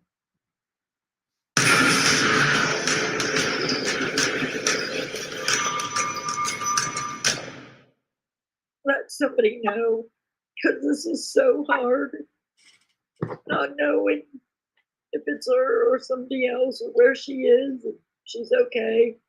Brenda Hayes filed a missing persons report with the Coshocton County Sheriff's Office after she didn't hear from her daughter, George Lynn, who'd made a plea for help on social media. There was a video she posted that said she was stranded in Kentucky and that the people threw her out and they took their money and she needed help. And that's how, we got that sent to us and we started watching. And then there was no more. This is the problem. This is why it's so important when you're collaborating with people or going off with people, you have a good system in place. I never go anywhere without letting my mods know, my mom know, my best friend know. And if I'm riding with somebody, I make sure, I'm always just a phone call away from help. Now, they're saying in that article that we just read that there was a some sort of the phone was changed to somebody else. Like, why didn't this influencer go to the sheriff's department in her local county and say that these people took her shit? Excuse my language, took her stuff. Right? This doesn't make sense. Something more is going on here. I can tell you that. That's my gut instinct. Her videos from George Lynn, and George Lynn loved TikTok, so she was building her account. Mom, I got 2,000 followers. Oh my God, I got 5,000. And she had it up to 10,000. So for George Lynn not to even just get on there and say, hey, guys, I'm okay. I'm not missing. There's been nothing. And she's been offered money to post the video just saying, hey, I'm okay. Makes you wonder why she wasn't doing that. Was she trying to get attention to herself? There's something more going on here, and I don't know what it is. She was trying to get away from her mother, Chrissy M says. And people gets back Possibly. These messages, my family's dead to me. I don't want their money, but yet she'll want that person to send money, or she'll start talking crazy stuff, and then they get blocked. Now she has a plea for her daughter. If somebody has you against your will, do your best to get away. Don't be scared to, tell somebody if you see them on the street. Yeah, I believe it. There's definitely something more going on with this case than not. But I thought that was interesting because it popped up under, Gabby Petito. And I'm sure that they attached Gabby Petito to the article to push it to the top. I mean, that's the whole clickbait thing. I mean, look at who is George Lynn Hayes. 20-year-old TikTok reveals she's not missing as fans fear she could be the next Gabby Petito. You know, I never heard anything in there reference Gabby Petito, but this title. So I thought that was a little cray cray.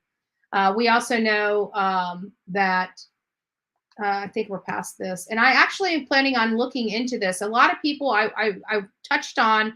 Oh, you guys haven't seen it yet because it's still in ad suitability stage. So I'm trying to see.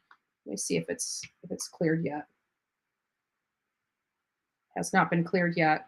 So I'm coming out with the supermarket shooter in Colorado, Boulder, Colorado. And part of that, well, I don't want to reveal too much of that. But anyways, in this Cash Gernon case, it's in my research, so I can keep up to date with this particular case because the gentleman had already been arrested in the Cash Gernon case. His name was Darylyn Brown. And he has been deemed incompetent to stand trial at this moment. And that was levied in February of this year.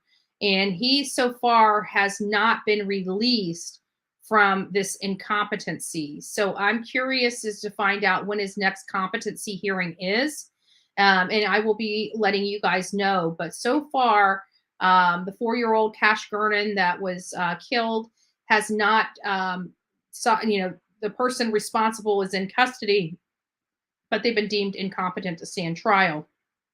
So I will, again, be following this and giving you guys updates on the Cash Gernon case as information becomes available. But right now, the trial is at a standstill. So if many of you guys were following the Cash Gernon case, the trial is at a standstill until he has been deemed competent to stand trial. And again, this is much different than a plea of not guilty by reason of insanity. This means that this case can't even go forward until he is understanding the process of the trial, which according to doctors, he is not there yet.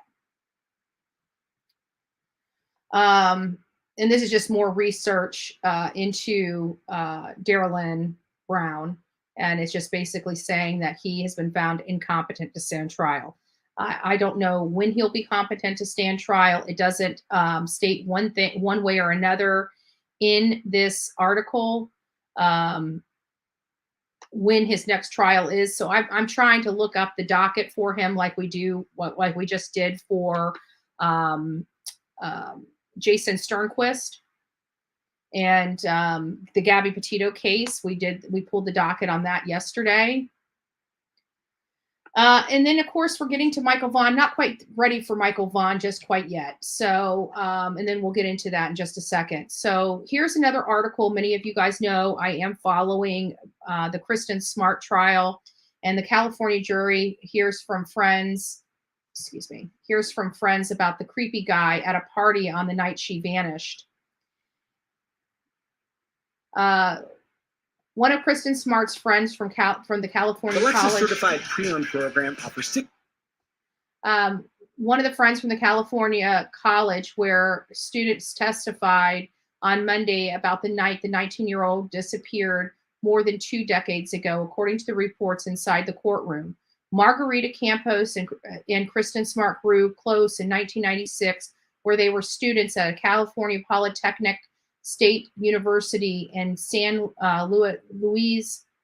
Oh, geez. Obispo? I don't know how to pronounce that. They were among a group of women who attended an off-campus party on May 24th, 1996, hours before Smart was last seen. But Campos ended the night early, then Smart, according to tweets from an account from the Your Own Backyard podcast, representatives from the podcast, which have been credited to riveting interest in the case, were seated inside the courtroom for the day's proceedings.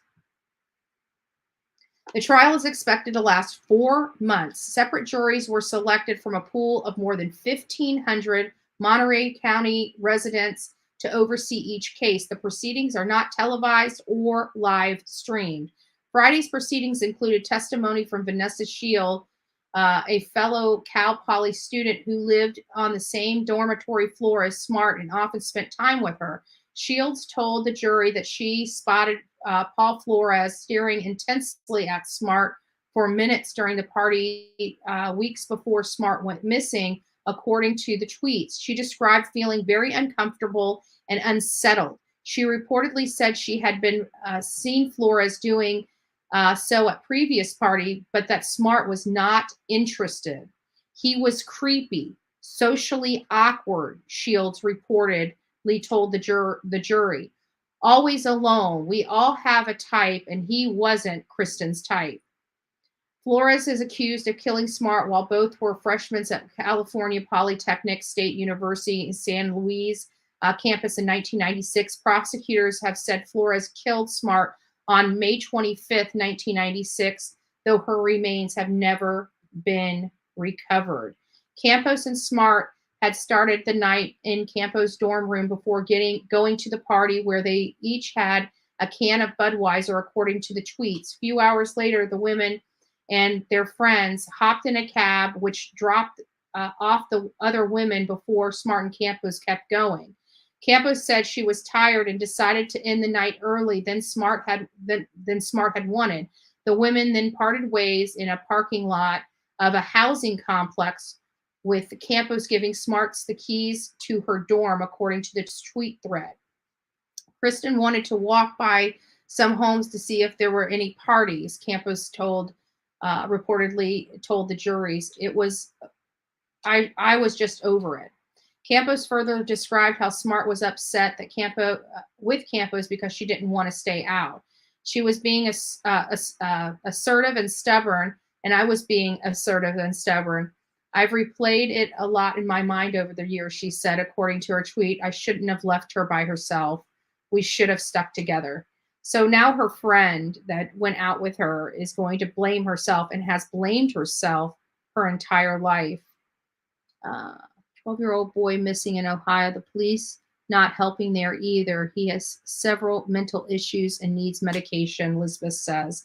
That's kind of my, I hear that he's with a family friend or a friend of his, which is a little odd and a little awkward for me, related to the 12-year-old boy, because that's autistic, because when parents are asking for the child to be home, I don't understand why law enforcement is not helping with that end. Let's see what else we have. She described her friend. She's described how her friend seemed sober and hadn't had any beer in the last 3 hours. Smart is believed to have walked from there. The girls had planned to study the following day. Kristin never came back and knocked on my door, Campos recalled.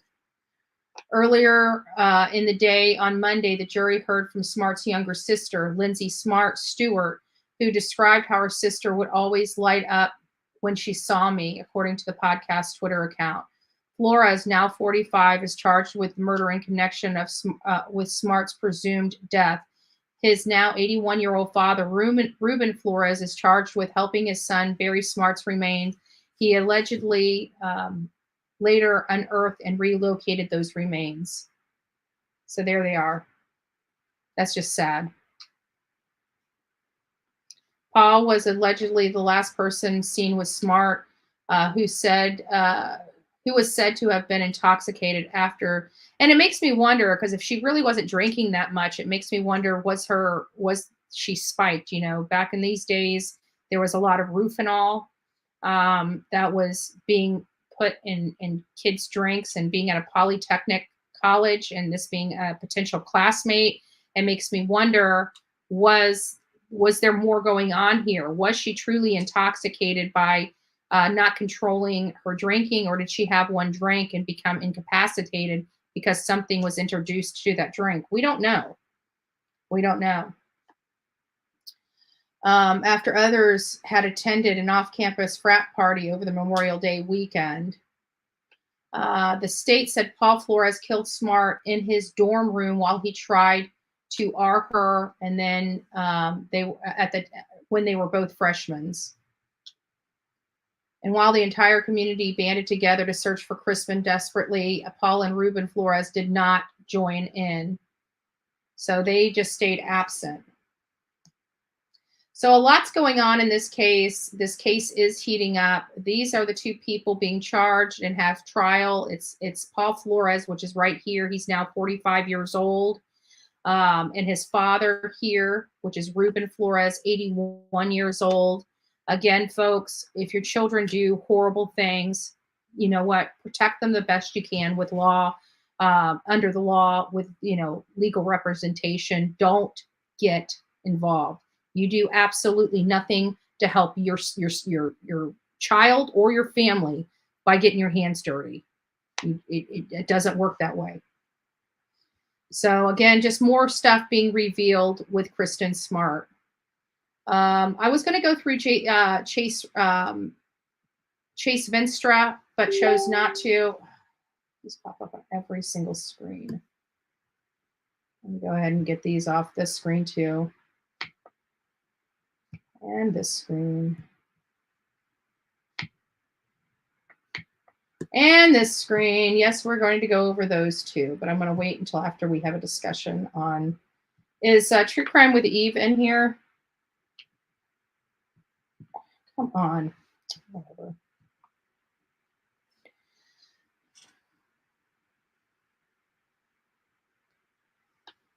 All right, guys. Well, we're just going to take a small little break, and then we will be back in 2 shakes of a lamb's tail. If you guys need to use the restroom or get yourself a beverage, now's the great time to do it. So we will see you guys here in just 2 shakes of a lamb's tail.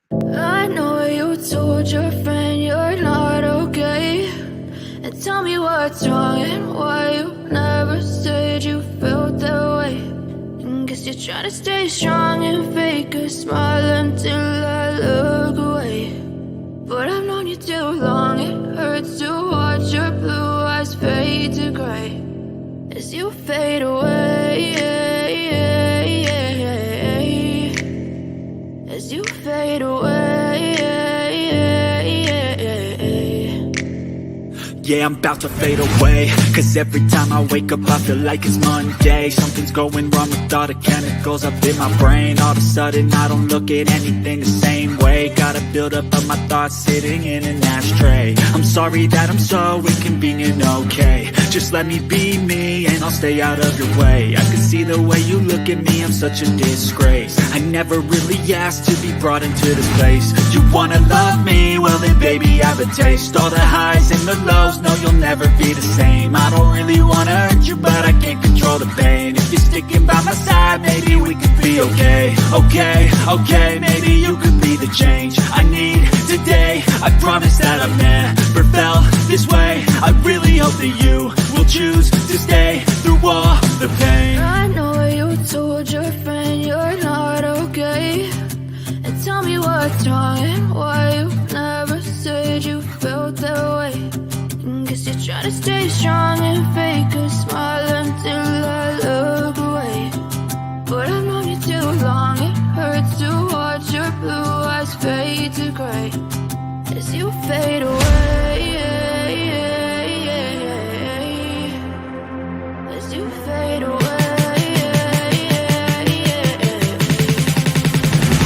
as you fade away.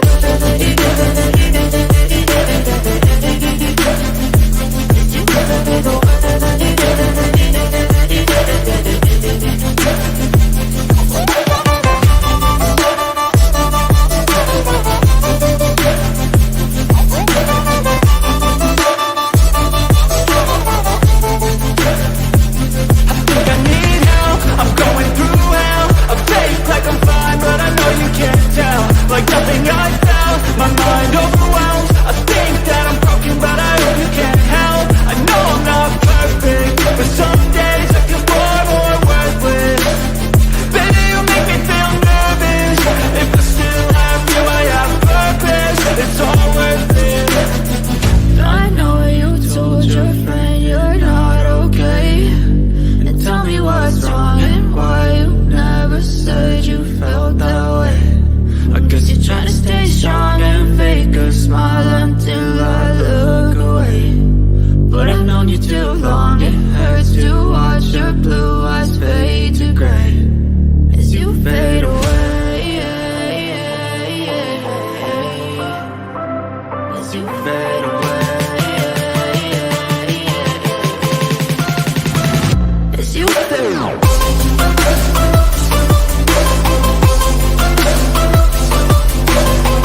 All right, we're back.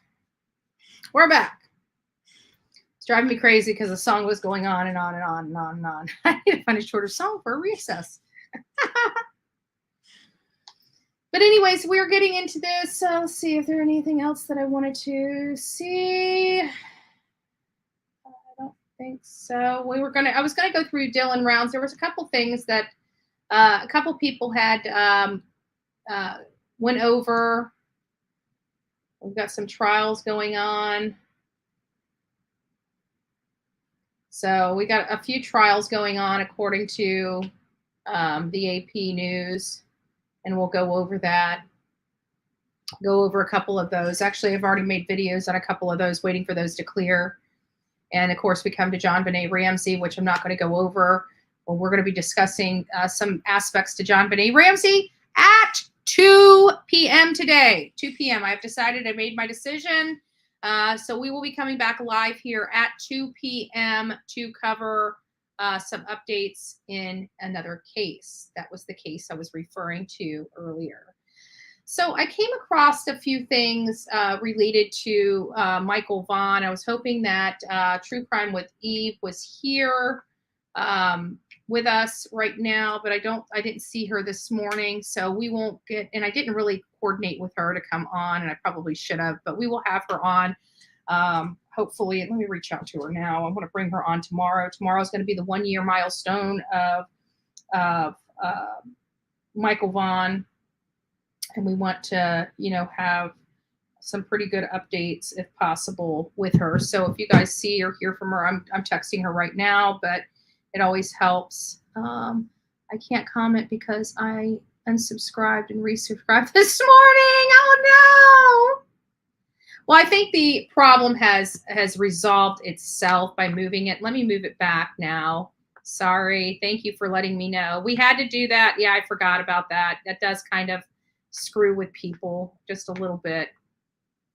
Hopefully that'll help. There you go. Thank you, Amanda.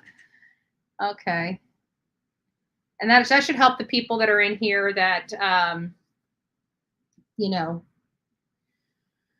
I did some other stuff, but for whatever reason, I can't find it. So we're just going to go through here. I had them all set up, but I didn't. I realized that I had done it on my Dell, and it doesn't really help when I do it. But Amanda, I took care of that. So here is some information that I wanted you guys to see, but we have to see the ad. Be smart like my parents and lock you in with Kevin today. Tonight, CBS 2's Michaela Ellich spoke with Idaho Mountain Search and Rescue about how their specialized unit is now helping in the search. Hey, Eve. Since the night Michael went missing, multiple search methods have been used to help find the little boy, including the use of specialized search canines.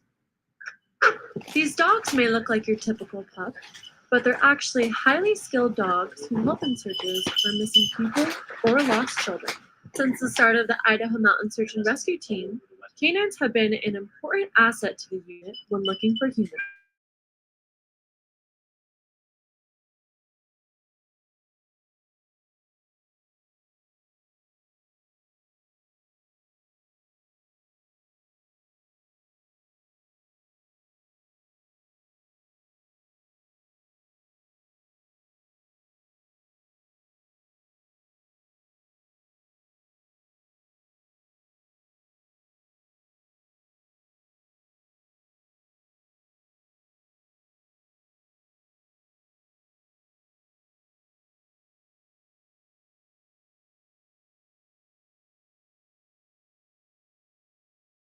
Particular directions well beyond what a human searcher would be able to detect. Let me get back. And that becomes really important when we're trying to focus our... Sorry about that, guys. I didn't realize when I muted myself, it muted this. According to the Idaho Mountain Search and Rescue Team, canines have the ability to smell up to 10,000 times better than humans, crucial for helping find missing people in places that may be hard for human searchers to reach. They have those special gifts of being able to detect scent in particular directions well beyond what a human searcher would be able to detect. And that becomes really important when we're trying to focus our search efforts in a very specific and narrow area when time may be a sensitive issue. The Idaho Mountain Search and Rescue Team has been involved in many searches for the state of Idaho, including the search for 5-year-old Michael Joseph Vaughan. Just last week, they were deployed along with the canine to search an area on the Oregon side of the Snake River and remain on call for additional assistance in the search for the little boy. For more updates on the search for Michael, you're encouraged to follow the Fruitland Police on Facebook, or you can go to our website at idahonews.com. Live in studio, Michaela Ellich, CBS 2 News. So that was July 30th. They searched for, actually, was that the same one? Let's see, is this the one? Here we go. Here's another one that I wanted you guys to see. And then Eve, hold on just a second. Now that we switched to Frontier Gig Fiber, we can all be online at the same time. The kids can game and binge all they want, and it doesn't cut out. Hear that, kids? Change to fiber. Change to better. Happens all the time. Upgrade to Frontier Gig service for $69.99. This is just going back into time on us. to look at some of the stuff that happened when this case. Well, tonight, concern and confusion in Fruitland as law enforcement and the community continue to search for a missing 5-year-old boy. Michael Vaughan, also known as Monkey, has been missing since Tuesday night. Now, we've watched as multiple law enforcement agencies have used helicopters, drones, and canines to find the little boy. Now, a national agency is joining in on the search, and it comes as we're now expecting an update about this case from police. Our Tristan Lewis is live in Fruitland, where he has been staying on top of this story for us this week. Tristan, walk us through what you've learned. Share, the National Center for Missing and Exploited Children say they have a team on location in Fruitland. That team is known as Team Adam. They help with local law enforcement agencies on their search, spread awareness of children's disappearances, and help families during this devastating time. So I'm going to go through that, but I also wanted to, I got the Amber Alert and, and the first thing that pops up on the National Center of Missing and Exploited Children is Michael Vaughan's case. I thought that was interesting. That was this morning when I did my morning research. Also, guys, I wanted to bring you guys back to, before we went too further down this, this situation. Eve, I saw you in there. Good morning, dear. Thank you for being here. Do you have a few minutes this morning? I'd like, and I need to, I'm so bad with the phone. Everybody gets on me. Like even a friend of ours, a lovely friend of ours in here was yesterday was like, did I do something to upset you? It's like, no, I just got back from South Carolina, had to go to Tampa, just getting in, you know, I'm playing catch up. I've got like oodles and oodles and oodles of research that I've been doing. And, you know, it's just like, I'm horrible because I work so much that I forget to pick up the phone. That's one of the most, one of the bad things about me is I always forget to pick up the phone, like the phone and reaching out and things like that. So I apologize to anybody that thinks I'm ignoring them. I'm not. I'm just a little busy and very much overwhelmed with all these cases that keep coming in that we need to try to cover. And I'm trying to do probably a little too much and probably need to start going back to single stories instead of bouncing all over the place. We'll see how it goes. But I think people, like the audience, likes to get information. They like to talk about a specific case, but they like information and updates on other cases as well. In my opinion, that seems to be what you guys seem. Yeah, there are too many cases. It's insane. It's insane. And they all kind of go together. When you start looking at them, you can say, well, this one is similar to this case because of this, and this one's similar to this case because of this, and this case and this case and this case are similar because of this. And they all kind of really wrap around each other. And they're just, it's a knot. It's a knot.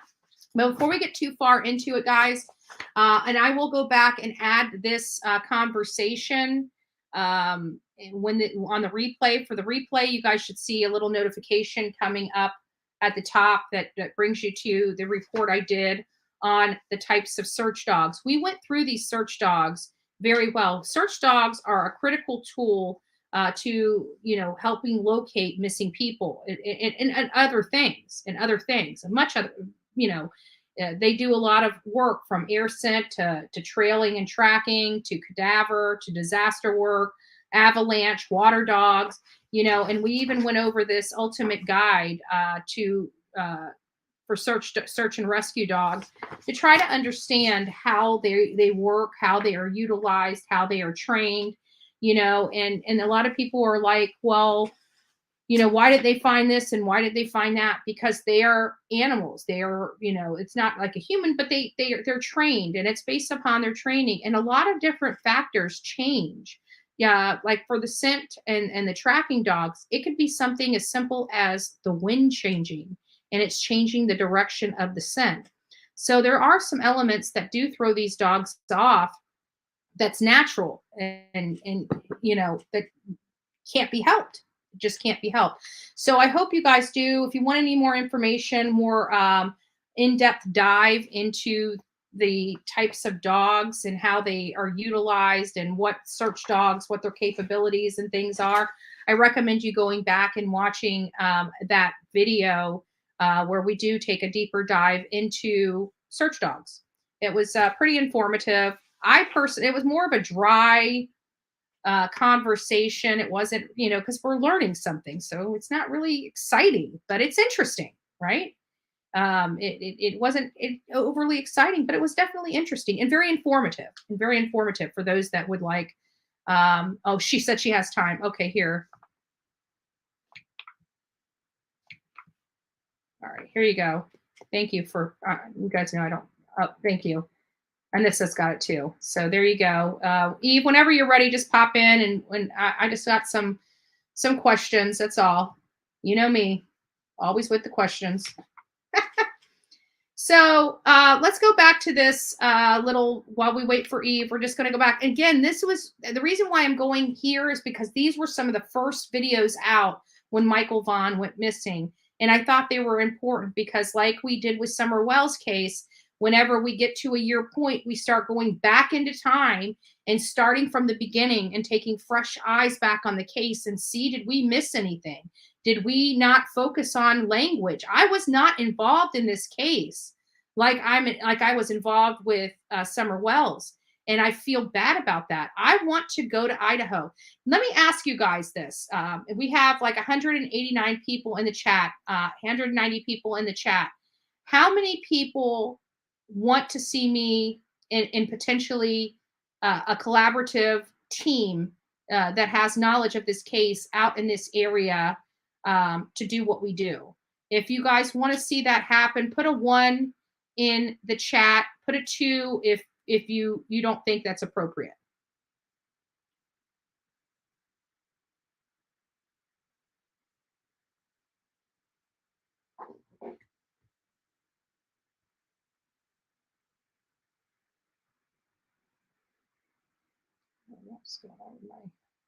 Okay.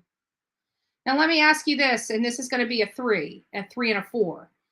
If you guys are willing to help monetarily, I'm not talking about breaking the bank. I'm talking about crowdfunding to budget this trip.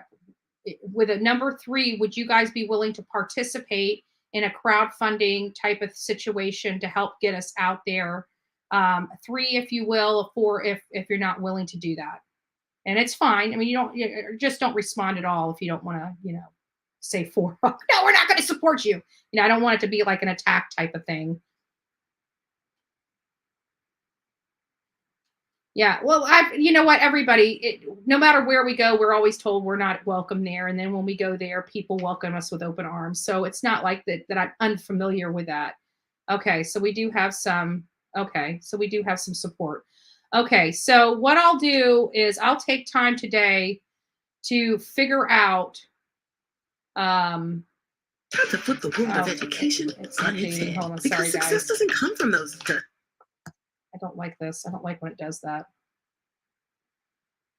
Let me turn that volume off. There we go.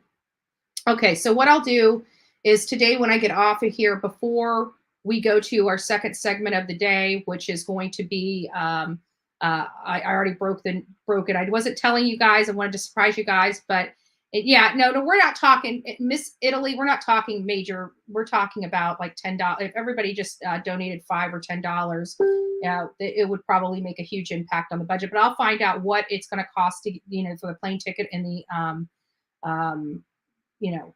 and not only that, but with several people and several platforms, it'll be dispersed among several people. So, and actually one of the people that I want to come out there and collaborate with is this beautiful lady right here, which is True Crime with Eve. So as soon as I'm done with this segment, I will start looking at what dates and the budget, and we'll see about going out there. What do you think about that? How would you feel about us working and crowdfunding for several of us to get out to Idaho to do some work? Well, good morning, everybody. I would love that. Yeah. I think Because it you would have a be, lot of knowledge about it. I think if we really plan this and look at all aspects of this, I think that we could really do some good work. I really do believe that we could do some good work and provide some much needed information to the audience about this case within reason. oh, absolutely. And it's important to see the terrain, some of the things that have been said. Like, for instance, it only takes this amount of time to get to the river, and there's only one way in and one way out of the community. Well, we know that's not true, and we would take those routes if we could. You know, those are kind of some of the things that I think are important, just like in the Summer Wells case. Yeah, yeah. And the Summer Wells case, I'm telling you, I was not, I mean, I have to be honest with you.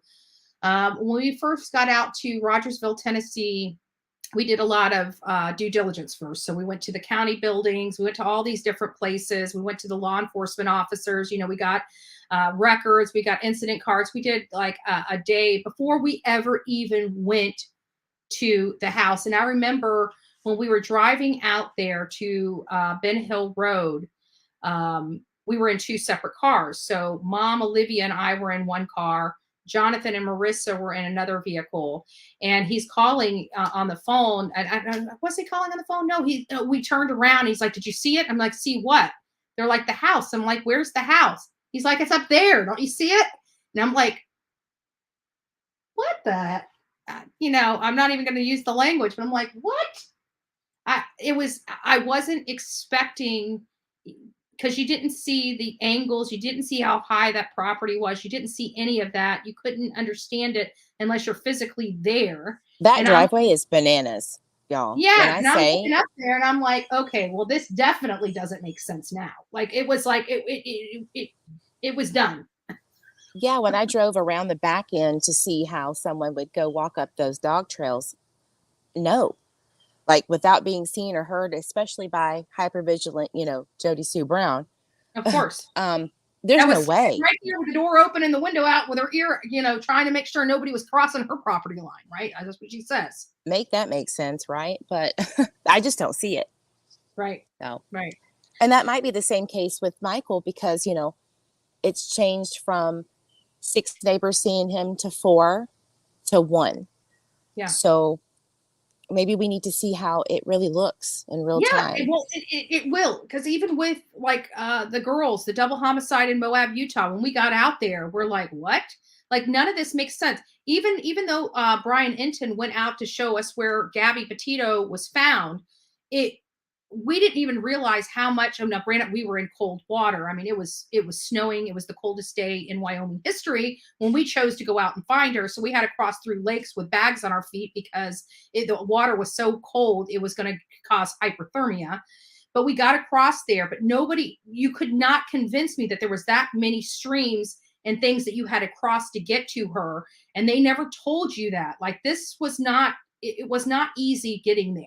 Let me just put it in perspective. They act like with Brian Enton, he's like, oh yeah, you just crossed a few streams and we found it. It was right here. Well, it took us an hour and a half to find. And I'm telling you, it was not an easy trip getting out there. Right. Like where the van was. Yeah. Where the van was and where she was found, it makes me feel like it was very strategic, but that's just my opinion. Because that was mine too. When you look at that terrain, it's not just flat like it looks over, when the helicopter was doing an aerial shot. No, there's hills, crevices, the water is cold. The water is cold. There was like Spread Creek. What it meant is that rocks are across the creek. Like, there was rock, like I had shoes on and I'm trying to walk and you can't see it because there was so much snow on the ground when we got there. But there was such it was not comfortable for the feet. Rocks were everywhere. Yeah, I couldn't imagine having to trek through that. Did you hear that she has a memorial bench placed in her honor. we That's so wonderful. we went there. Yeah, we went there Oh. shortly after a group of us that were out there searching for Brian Laundrie met up there at the bench and sat on it and recorded it and paid our respects. Well, hopefully we can do that for Summer Wells too, Yeah. and all of these missing children, especially Summer, Cody, and Michael, because I really think that they're paving the way of opening our eyes to why children don't have a timeline before they went missing. It's very shocking. It's very shocking. And we're going to be talking about at 2 p.m. today, we're going to be talking about the JonBenet Ramsey case. And there's some updated information in that case. And the crazy thing is, the father comes out and says, the law enforcement screwed this case up. All they did was focus on us, the parents, because it's always the parents. And I remember when he said that, it gave me chills that even, 2 or 3 decades ago, it was 90% of the time the parents that were responsible. And I think people forget that, and it's even higher now. Mm-hmm. So I think they said 93% is mostly parents, and then it's a very small. Folks. That's not true crime with Eve telling you that. That's not Bullhorn Betty telling you that. That is statistics. That means all these missing person cases are put in a database for analytic purposes and statistical purposes. And the statistics are saying this. This is not what we are saying. We want nothing more than it to be a creep, a stranger, a person that is a despicable person that is responsible for these crimes. We never want it to be the parents. We never want to look at a parent and think, how could you do such a despicable act to your child? We don't like that. We want to think of parents like I think of my mother, a sweet woman that has fought tooth and nail for me. That's what, that has gone out of their way to protect me. That's what we expect. That's what we think of a parent. We don't want to think of parents as being these monsters. And I thought about this the other day.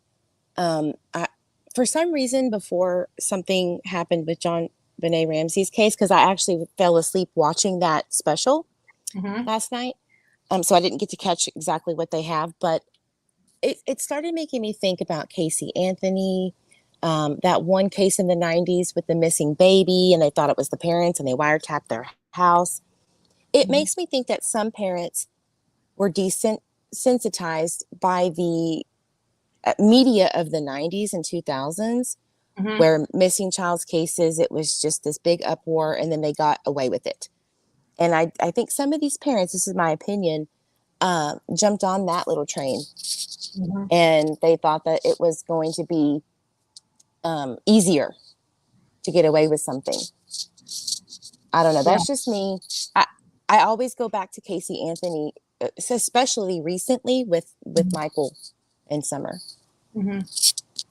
Yeah. The way she just muddled it so badly with Zanny the nanny and, all this craziness, all these theories. And then she let the public make her story for her. And then the Jose Baez took it and ran with it. It's just, that's the new way. And it was crazy because many people don't know Jose Baez. He was not an attorney to take on a murder investigation. He was never properly trained.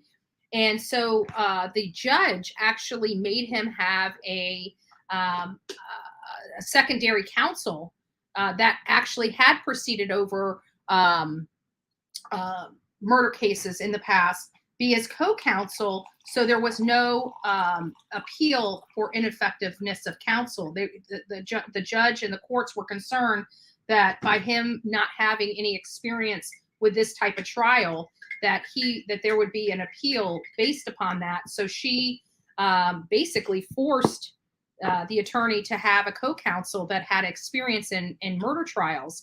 And believe it or not, Jose was very clever and very strategic in how he got her off. I mean, he did represent her well for not ever taking a murder case to trial, in my opinion. I mean, whether we agree with the outcome or not, at the end of the day, our court systems are that, a criminal is entitled to a fair trial process, and he represented her very well.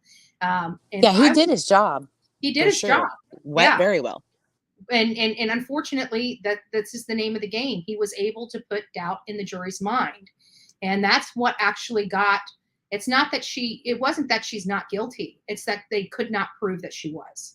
That's the bottom line. Right. And so that's, I think, why it's so important for me anyway, to really, really dig in and look into what was going on during the time of the investigation publicly. That's our right to know, okay, this doesn't make any sense. Healthy speculation and exposing when things don't make sense, I think, is way more important than when you're just in the unknown, and then the trial happens and you're like, waiting for all of this, the lawyers to do their thing, and it could extend out to 2 years and things, people don't remember stuff. So I think it's actually very important to do what we do. And one of those things is to go to these places, Yeah, let me ask you a question. So Marion says, and the hotel Tyler's dad said he was at was 5 hours away. What hotel? This is the first time I'm hearing about a hotel. Can you fill me in on that? I have not heard of this. Is there any context behind the hotel? Let me see if I can see any more from Marion. In Serenity, I'd like to hear her cause and condition. Yeah. We're going to get into that. I don't think they've made that public, Marion. Maybe it was hotel. Yeah, I'm not sure. That was all that was said. One of the things that I did think was quite weird that I knew about a long time ago with Michael's case, but then it just kind of resurfaced, was that allegedly the boss of Tyler and Brandy, or at least Brandy, she's like the regional manager of Albertsons, she went and picked Tyler up because he was frantic over by where the tunnel goes underneath the highway. And I thought that was very interesting that nobody really pushed that, because she was not allegedly there. The babysitter said that she was one of the first ones on scene, was helping search, and then said, well, we can't find him. It's time to... When did the babysitter come on scene? She said that it was around, I believe, 9 o'clock to help search. She had come from a place about 45 minutes away. Okay. So let's go back to now what we found. There are a few things that, and this is the first time you and I have had an opportunity, so we're going to have this conversation for everybody, and I apologize about that. But since the last press conference came back, I got to tell you, me personally really like the police chief, J.D. Huff. He seems very confident, very knowledgeable. He has a way of calming the public, in my opinion. He has a way of explaining things that's not insulting. Like when we were dealing with Ronnie Lawson, he was almost insulting everybody that's trying to help. And I didn't see how that was conducive of getting people to continue to help. And, J.D. Huff is kind of, here we are a year later, and he's, still asking for the public's input and the public's help, and no lead is too small and things like that. Whereas we're getting from Ronnie Lawson and Detective Pruitt, they seem like they're frustrated with having to deal with all the agencies. They're frustrated with having to deal with all the people that are following this case. They just want to be left alone to do their job, And then you deal with somebody like J.D. Huff, that's really coming out and saying, we're not here yet. If you have any information, we truly believe it's going to be that nugget. And I always say that, the nugget of information that blows the case wide open. And he actually said those words on his press conference. But I felt like there was a missed opportunity. There's a couple things, but first of all, I'm going to talk about the missed opportunity, and then I'm going to get into some of the things that I thought were very interesting. I thought the missed opportunity was when he opened it up to questioning that the media out there, which that's why I don't really like mainstream media, is because I just feel like they are just so busy about trying to be so respectful that they're not actually asking the tough questions. And the tough question that I wanted to hear asked by the media, especially a year later, is, have the parents been cleared? And I thought that was a missed opportunity, because the parents were right there, and I felt like the media did not want to upset the parents. And you know what? This is an investigation of a small child. I'm sorry, feelings. I'm not concerned about somebody's feelings. I'm concerned about a little boy. And I felt that was a missed opportunity. What say you? Well, one of the report, here's the funny thing about the questions asked by these two reporters from a local news station. I had found out that one of the alleged, her title is weird. Okay. She is a volunteer media manager, I would assume. That's what she said. Oh, you're talking about Lana? Uh-huh. And she did you hear what Jonathan uncovered related to Lana? Yes, ma'am, I did. And that was it was perfect timing. But she had spoken to them and I guess explained her concerns about, web sleuths ruining the case and speculation. And so those questions were directed by her, in my opinion, because of the way that they were asked. And let me explain. They did ask, hey, there is wild theories that the parents haven't been cleared. What is that? What's that about? And JD said, well, everybody likes to work in absolutes. And unfortunately, this case has no absolutes. So everything is on the table. And then after that, it was like, okay, they're not cleared, but let's go the abduction route, stranger abduction. And then they pushed the stranger abduction route. They were really trying to push for the clearance of these parents hard. And JD did not give them that. And I think that the reason for that is to, I guess, protect the parents from any scrutiny. And I understand that, but he said it. He said it multiple times. If they were cleared, he would say it. Yeah. And then the reporter chased JDF down to ask him to clarify about them being cooperative. And he said extremely cooperative. And she put on Twitter 100%. So it's that kind of narrative that I have a problem with. Not saying that they are guilty or not guilty. It's not you misrepresenting the information. It's them trying to push a narrative to misrepresent the information, to take the spotlight off the parents. Now, while Brandy may have very well been at work and Tyler very well may be at home, we can't dismiss the fact that why was this child outside of that home unattended? One, for first and foremost, for an abduction or for any other reason. Secondly, if it was an abduction, in my opinion, after looking at the map, it would have had to have been somebody in and around that community. It would have been a neighbor. It would have been somebody. If there was an abduction, that boy is somewhere still in that neighborhood. And if it was in what concerns me, and I did watch the interview where they were having, and one of the ones where Tyler explained what he had done, and it was bizarre to me. So he basically explained that he woke his daughter up to change her diaper. Who does that? Who wakes their child up? Not me. Yeah. And and then he went to order pizza, and I think it was JLR. Let me see if I can find that one spot in his was it the pizza video? The pizza video, yes. But I want people, because I don't want to go look for the there it is. I don't want to look for, let me mute this.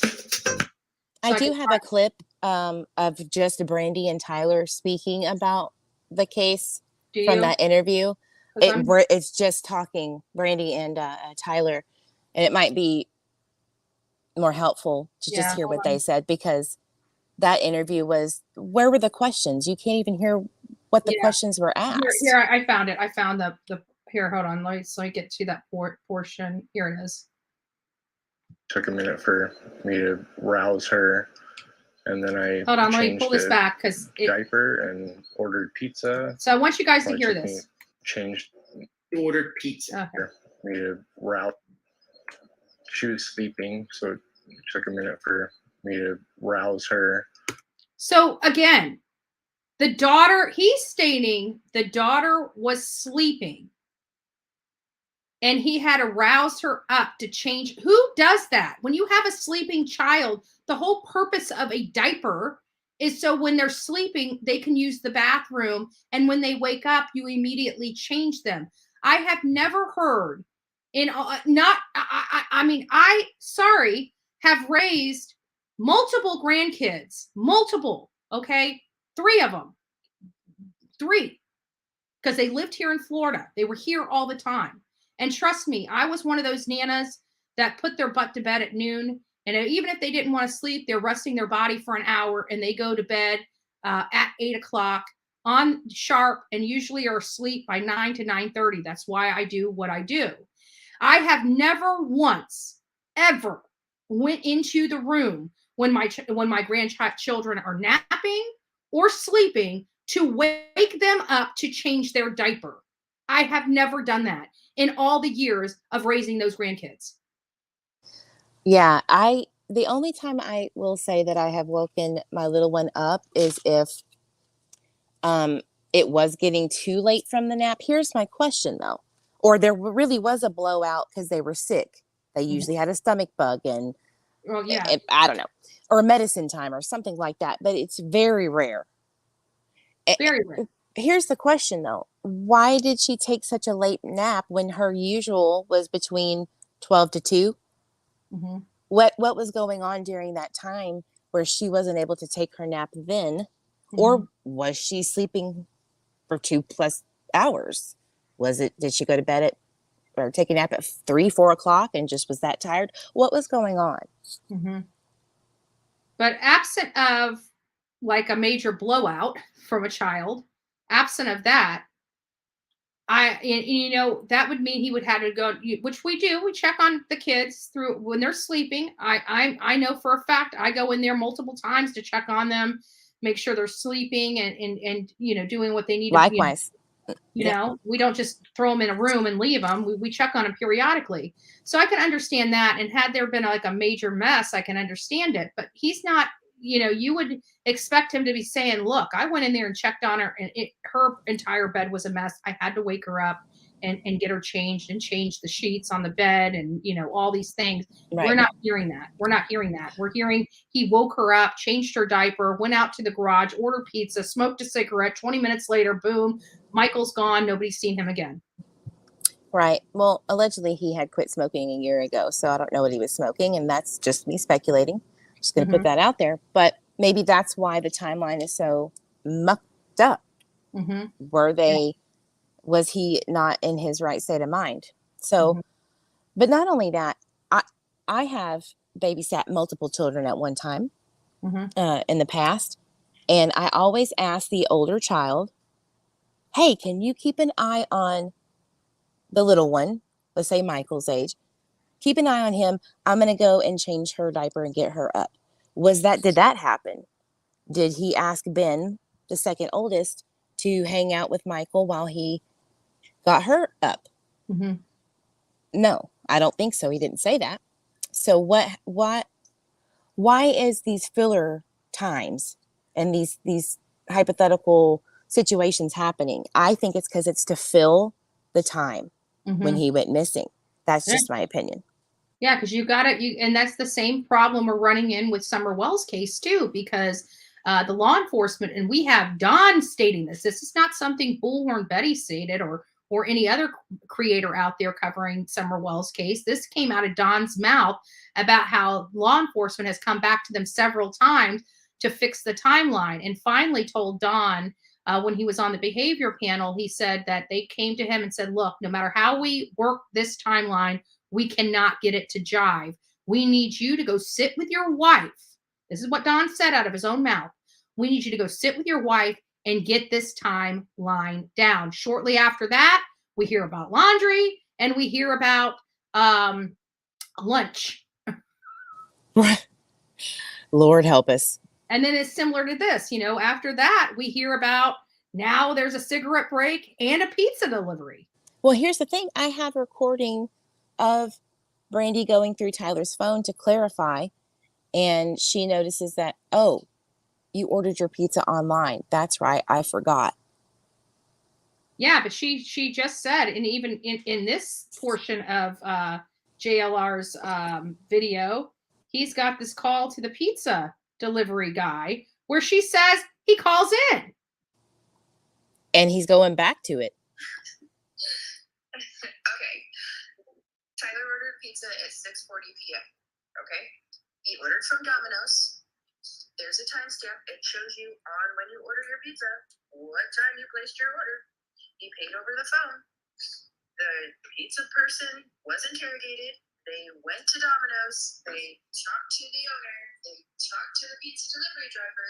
The pizza delivery driver dropped off the pizza somewhere between 7:15, 7:20, I think. I couldn't honestly tell you because people were screaming all over the place. And my neighbor, I'm pretty sure one of my neighbors, not sure which one, put the pizza in-house on the counter, and that's where it sat for 4 days.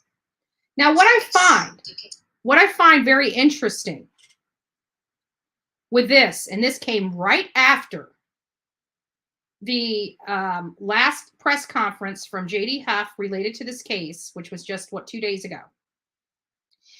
And he says we have a horrible timeline for Summer Wells. It's a 4-hour span where we're trying to still figure out what the hell happened that day.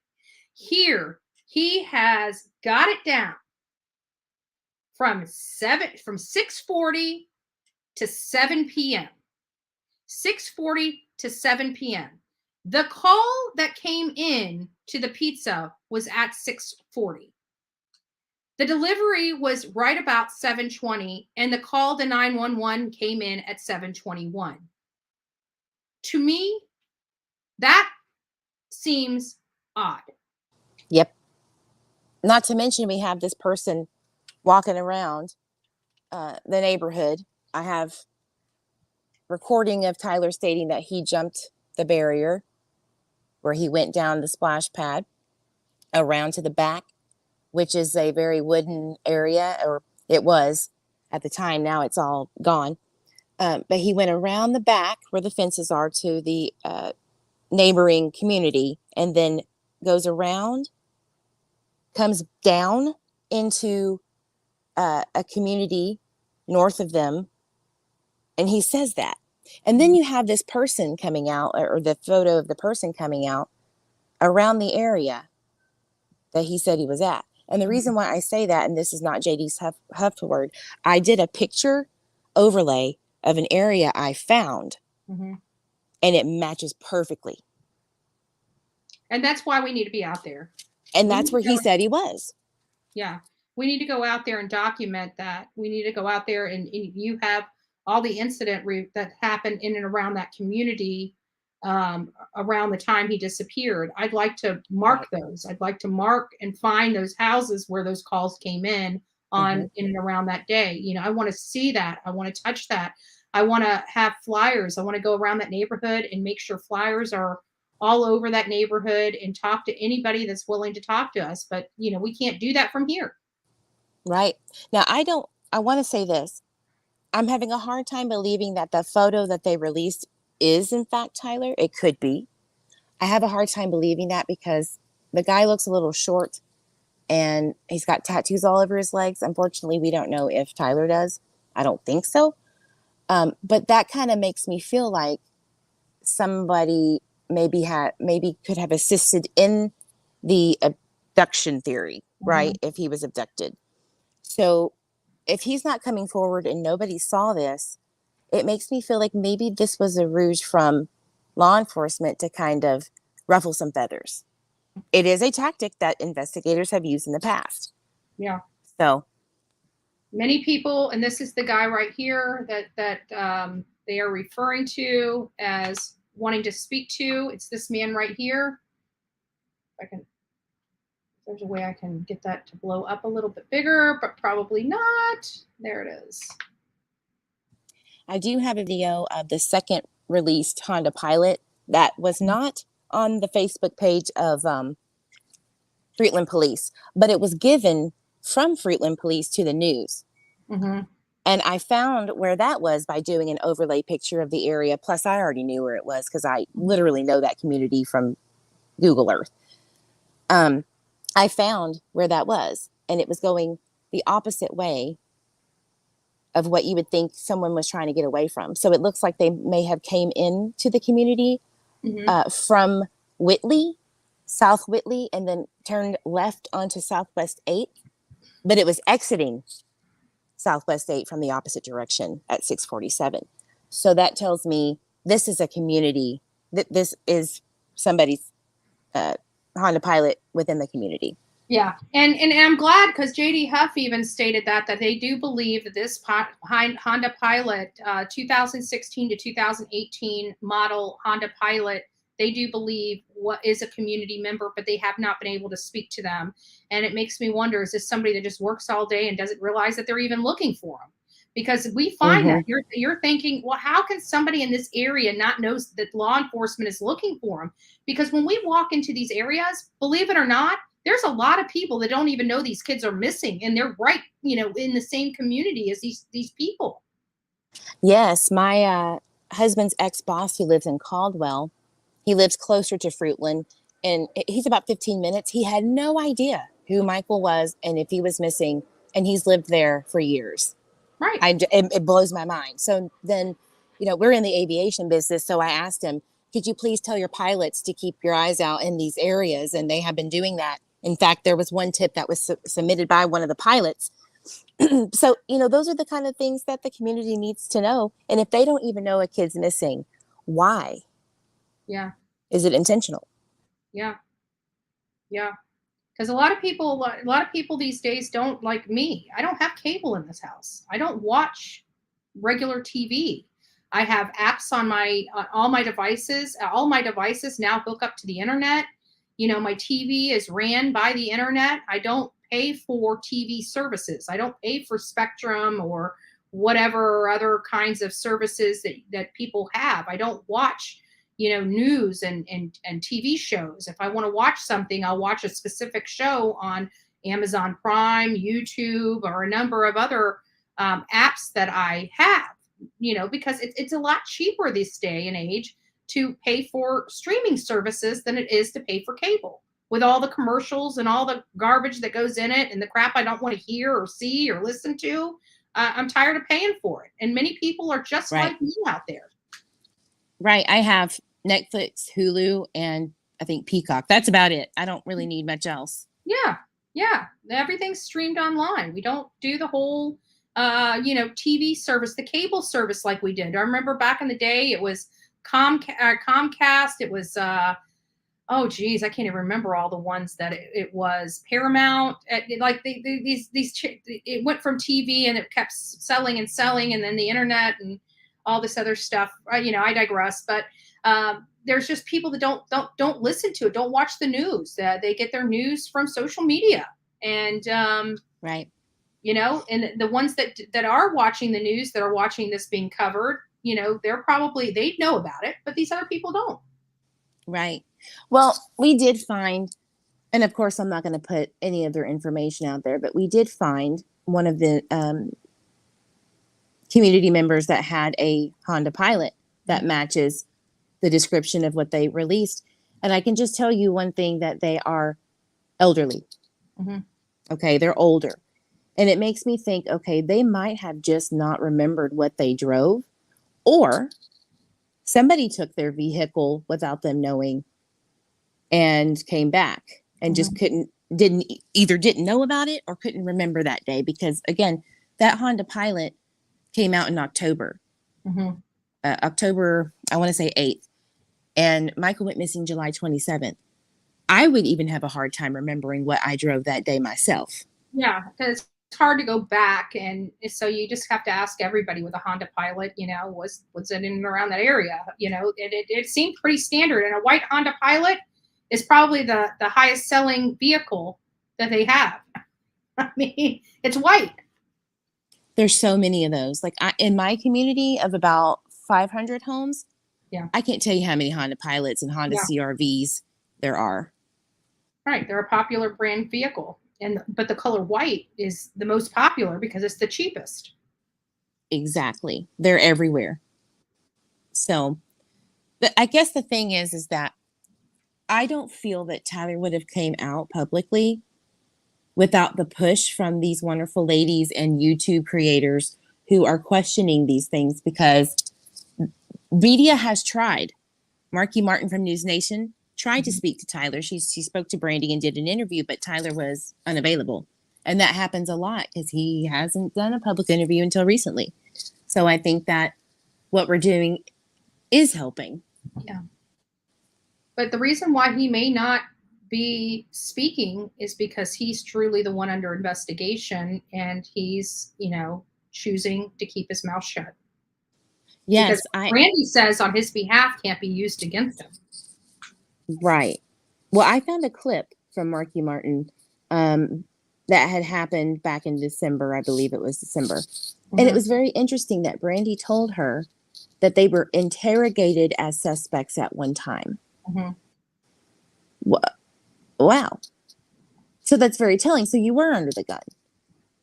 But they don't ever really say anything like that. Like, oh, I understand. They have to do their investigation, but they don't want any heat on them. Well, it's too late for that. But all they had to really do is just be candid, honest. Hey, I really don't know. That was a scary day. But they put out things that didn't make sense and were concerning, and then thought it was okay to yell at, Brandy specifically yell at her 2-year-old daughter in the company of people on the phone.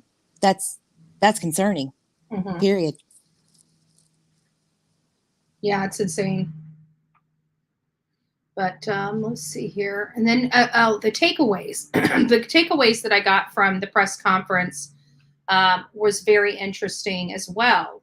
And one of the takeaways that I got was, many people always wonder, is this still a missing person or is it a criminal investigation? It is a criminal investigation. And there's a difference. For example, Dylan Rounds is no longer a missing person or a criminal investigation. It is, in fact, a homicide investigation. So being a criminal investigation is not rising to the level of a homicide investigation. However, it is an investigation which now has a classification of keeping things close to the chest as opposed to letting information out. Right. When that does move up to a homicide investigation, we'll let people know. But there's different protocols that come in place when these things are changed from, say, missing persons to criminal investigation to homicide investigation and so forth. There's different protocols that are in place that law enforcement must adhere to.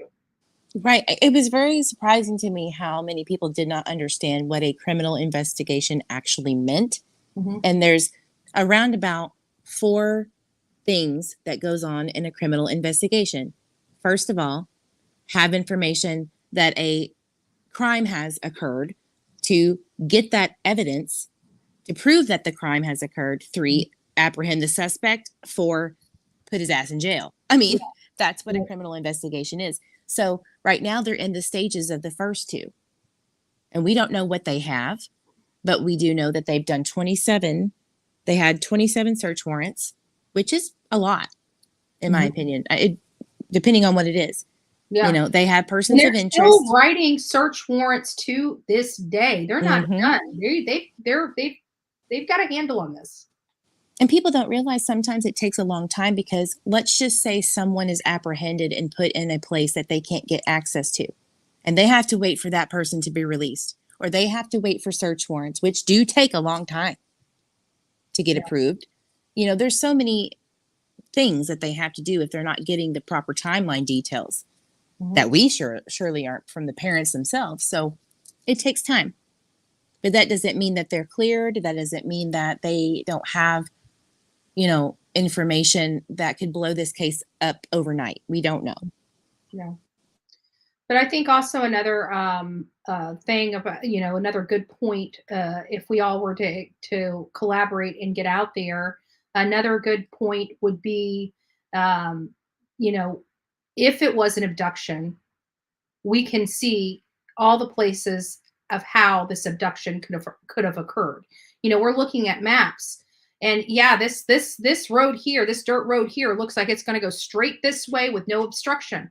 But what if we get there and we realize there's been a tree down and it prevents any vehicles from passing or something, or there was a blockage that we didn't see on Google Maps or something like that? I mean, it'll change our perspective of how this abduction could have happened if it happened. And it also could, there might be some things out there where we find somebody that says, yes, he in fact was walking down this road alone on so-and-so date. We saw him look at, speak to somebody, or we saw him go to the splash pad. We don't know what happened to him. Potential hiding spots for a vehicle. Yeah. Yeah. We can look at all that, but there are still some concerns. I'm still on the fence as to which happened, because I haven't been out there and I haven't been able to question or speak to anyone or hear of what the community at large feels happened.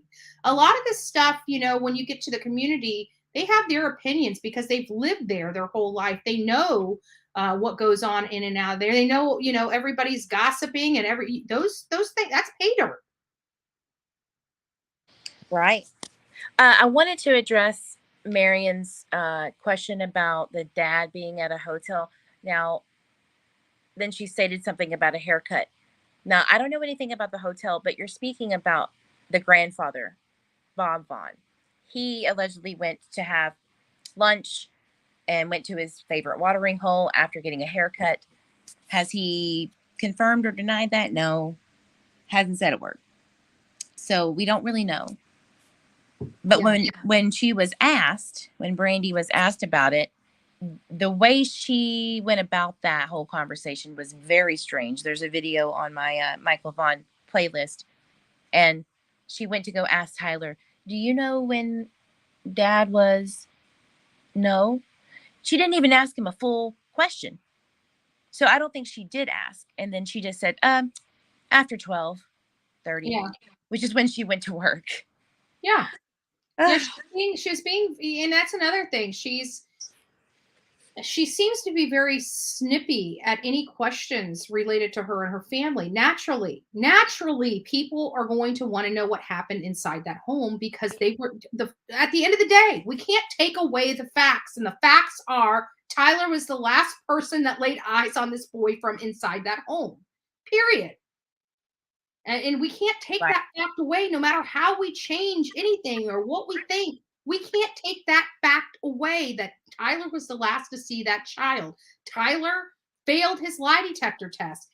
Tyler played this hide and go seek when Brandy has said in multiple interviews that he didn't go out, that Michael didn't go out the front door, because you can tell that front door is very loud and noisy. You can tell if somebody opens and closes it. So it makes me wonder, why is Tyler jumping out at Kira as she's coming into the home when he clearly knows she came in the front door? Exactly. And so we can't take away those facts. We can't, those are facts of the case that we have to take into consideration when we're talking about this case. And if people want to be pissed off about that, get pissed off. I'm pissed off. There's a 4-year-old, 5-6-year-old boy now missing from a community he should have been safe in. I'm angry about that. And I'm angry at the fact that the father won't come and explain these glaring issues. Mm-hmm. I'm mad about that. What say you? I mean, seriously. I have an almost 4-year-old little boy who resembles Michael a lot, and he is wild. He climbs on everything. He's hyperactive. And so for a very long time, and he's and people in the home knows that he's there. Oh, all the time. There is eyes on that child. I have cameras everywhere. I have a security system. I have those little very irritating things on the doorknobs where you can't turn it because you got to be strong and turn it, and it gets caught and it pisses me off. But you know what? That's how my child stays in the house. Right.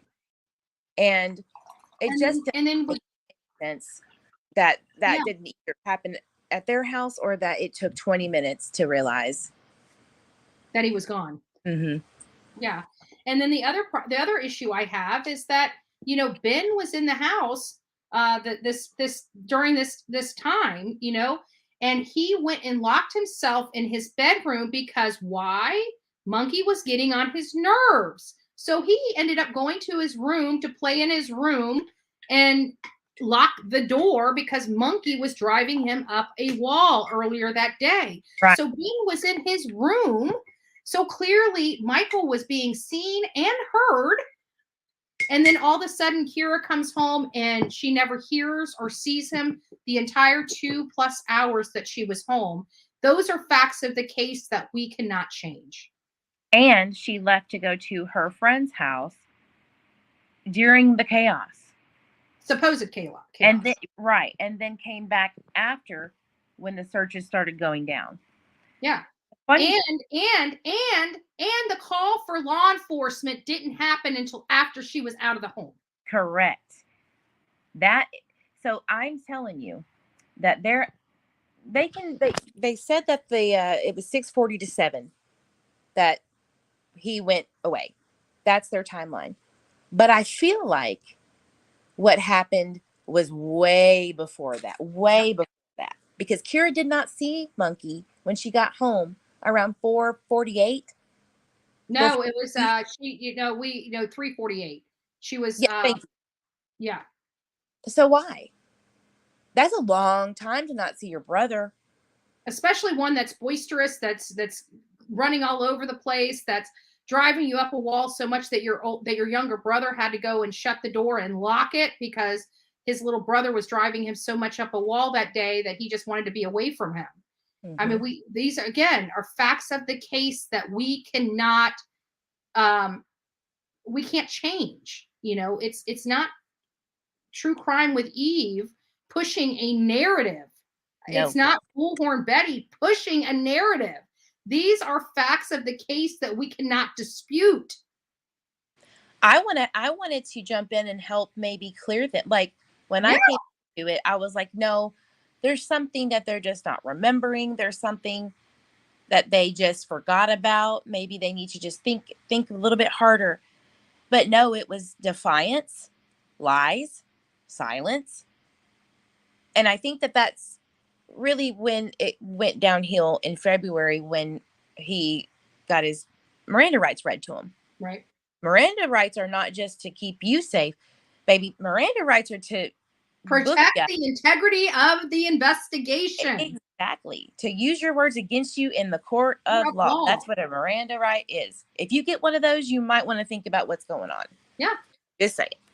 Let me tell you guys, I have been questioned in a few cases.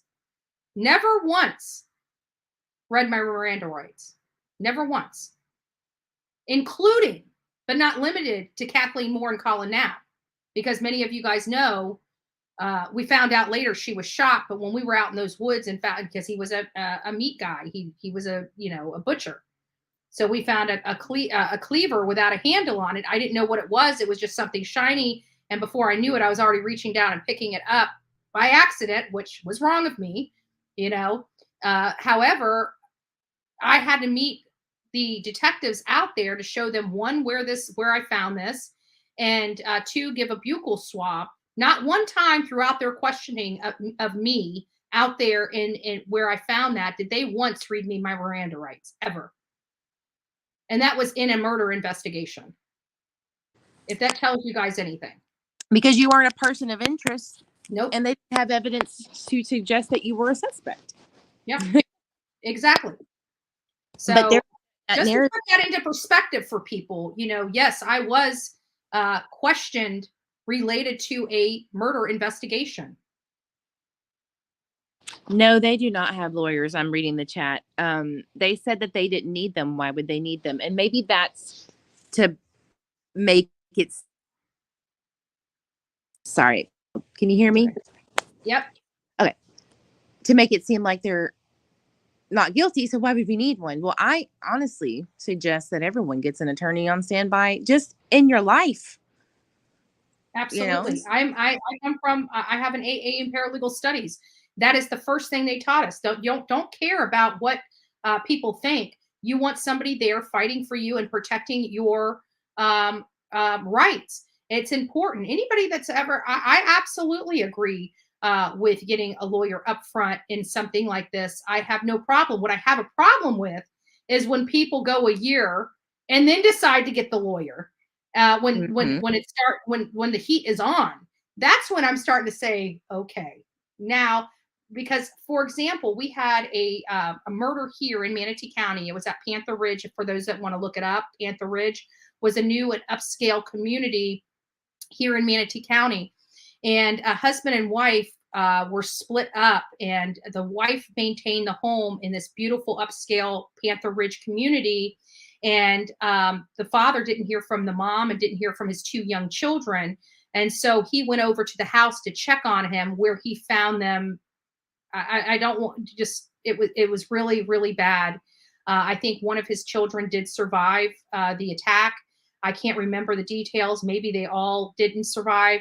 But either way, as soon as this happened, the first call he made after he called law enforcement was he called his attorney, because he knew he would be the primary person of interest, because he's the father, and the mom and him are going through a divorce, even though it was more in line with an amicable divorce. You know, they still communicated with each other. They still talked. They still shared the custody of, they were a normal, you know, family that's going through a divorce. They weren't fighting. They didn't have all these domestic issues. There wasn't a bunch of violence in the household. And come to find out, it was the gardener that did it. But they would have put that man through 10 times worse scrutiny if he had not gotten the attorney to protect his rights and to preserve his rights and to help guide that case. And they quickly were able to identify somebody else much quicker. And I do believe it was because he did get an attorney. Yeah, self-defense, for instance. If you protect yourself, somebody's coming at you and you protect yourself, that does not mean that you're going to get any consequences. Right. They might spin it to where, or the family member might say, oh, he murdered him. And then the criminal investigation starts no matter what. Yeah. So you got to get your attorney involved, right? So it is smart to do that. However, when you don't, there's going to be. And then when it starts heating up and then you do, right, it does have the implications that you're hiding something and being uncooperative. Correct. And I don't know if anybody ever confirmed if Dawn and Candace got their attorneys separately. I just know for a fact that they stated they had them when the boys were taken out. Mm-hmm. And I'm thinking maybe that was the appointed lawyer for the case with CPS. Yeah. And then it probably was the appointed lawyer, but like they said, now their case and Summer Wells' case are kind of crossing. So that's why the prior attorneys are staying up and saying, you know, they're taking their fifth and whatever, you know, whatever it may be. But yeah, we expected the child welfare issues and Summer Wells' disappearance to cross paths at some point. And it appears that happened March 1st of 2022. Detective Pruitt said it too. He said it's bleeding into Summer's case. And we can all kind of deductive reason what that is. Yeah. So of course. They saw something, heard something, or knew something. Yep. And then there you have it. And then now you have an attorney that has a duty to represent his clients. If he failed to represent his clients, knowing it's bleeding over into a different type of case, and he doesn't step in, that's kind of almost equivalent to dereliction of duty. Like you have to represent your clients and letting them. And I'm glad they reeled him in, because I was from being a legal professional, and even me have come out here multiple times on this channel and said, Candace, let me give you a tidbit of advice. I don't like you, but learn to shut your mouth. Like, right. You have a duty to remain silent. Like, remain silent. At this point, you need to remain silent. Like, shut your mouth. Like, I'm advocating for Summer Wells and telling a woman that I believe may have had a hand in why she disappeared to shut her mouth to protect her rights. So, she has a fair trial.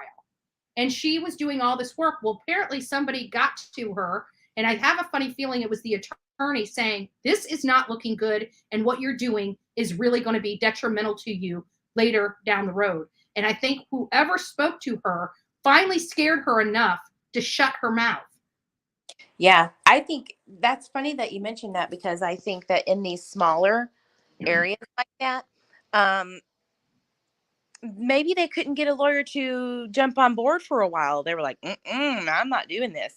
Right. And it took a while, and somebody got to them outside, like somebody who they thought they trusted, and they started speaking, and then they were doing all these interviews, and the glitz and the glam of it all, their ego was petted too much, and they couldn't help themselves. And I feel that is what's going on in both of these cases. Yeah. At least at one point, right?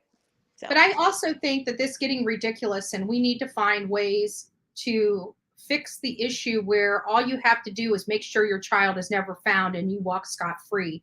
This godly, god awful idea is ridiculous. You know, if parents if all you have to do is make sure nobody can be found to escape responsibility, you know, what are we doing here? What are we doing here? And you can't lower the bar. I mean, it's beyond a reasonable doubt. I mean, you know, it's a well-established principle in law, but you know, there's got to be things. For example, you know, we can no longer remove the batteries out of our phones. Our phones are tracking devices for us. Absolutely. People don't realize this is a tool that is utilized by law enforcement. There is a reason why all the phones these days do not allow you to remove the battery. Those are the types of things that have come into play. You know, maybe the initiative needs to be making sure there's more cell towers in areas that don't have them. But it's my understanding that here, for example, that would be something that could have been utilized in Summer Wells' case and may have been. Mm-hmm. But here in Michael Vaughan's case, it's my understanding that they have good internet in that community where they're at. So they would have been able to follow the signals from these phones. Yeah, I had no problems on the internet anywhere I went that I was connected to. But boy, once I turned it off, it was damn near impossible to get a signal over on Ben Hill and that road that Ben Hill connects to. So I don't know, maybe that was the strategy. Yeah. And, you know, it was kind of funny because I went to leave and I knocked my internet off. Do you remember that? I had to come back 3 times to put my were you there? You were already there. Yes. And I had to come back 3 times because I knocked my stupid. They were the only. My phone did not work on Ben Hill or anywhere in the Beach Creek community. If there was not internet, my phone was dead. And I put because I didn't know where I was, and I had to go back to the hotel room. And so I had to drive back up into their driveway at the house that they rented. And it still didn't work. Like I had to get out of the car and walk to the steps and open the phone and put my map back on before I could leave. Because once you set your map, you're good to go. But if you exit out of that map and you have no internet, you can't get that map back. That happened to me at Barrett Hollow. I was like, oh, Jesus, I don't know where I am. My map's not working. It exited out and I couldn't get it back. So I just kind of winged it. Thank God I did Google Earth review and got out of there. But yeah, it's really hard to get signal if you're not connected to the internet. But once you have it, I had no issues. Yeah. Yeah. So I've become accustomed to printing out a map before I ever go to Rogersville, because I am not a navigational beacon whatsoever. I get turned around. I don't know northwest, south, or east when I'm sitting out in an area. I don't know where I'm at or what I'm doing.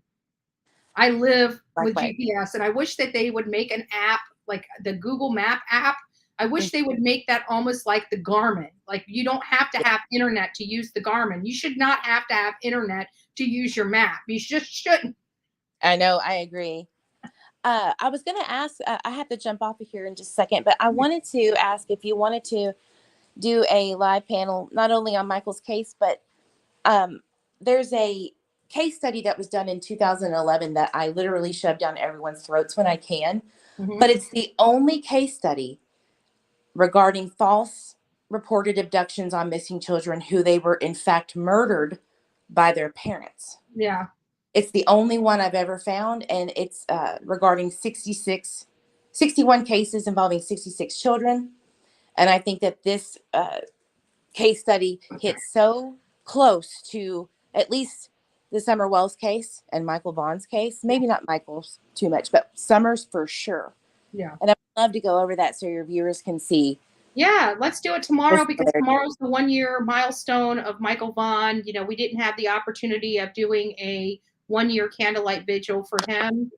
And we'd like to do something here in the morning. And I'm happy. I know you go on later at night. I'm happy to go on your panel and help you. I would like to, if you can, email me that case study so I can review it, so I'm kind of up to snuff on the case study, so we can have an intelligent conversation. That would be my only request.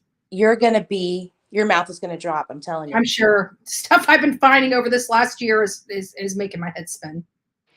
All right. Well, thank you for having me on panel, Justice. Thank you for coming. Yeah, you're my go-to girl when it comes to this stuff. You really are. I just love how you. Well, it's not even just it's that you've got a database of all this information. Plus, you've researched so much, and you have such a wealth of videos on this. I don't know why more people aren't flocking to your channel to get information on Michael Monkey Vaughan. So if you guys have not gone over to True Crime with Eve, please go over there. If you want more information, or she has a whole playlist of nothing but Michael Vaughan and all the information she's uncovered. So please, guys, if this is a case that you want more information on, you want to get really informed, please go over to True Crime with Eve. Her channel is my personal go-to for information related to Michael Vaughan, as well as other resources. But you've really kind of put it in bite-sized nuggets, and it's digestible. Yeah, thank you so much. I mean, all I care about is the facts and to find them. I don't care about the notoriety, and it's nice to have people just come to listen and look and learn. Yeah.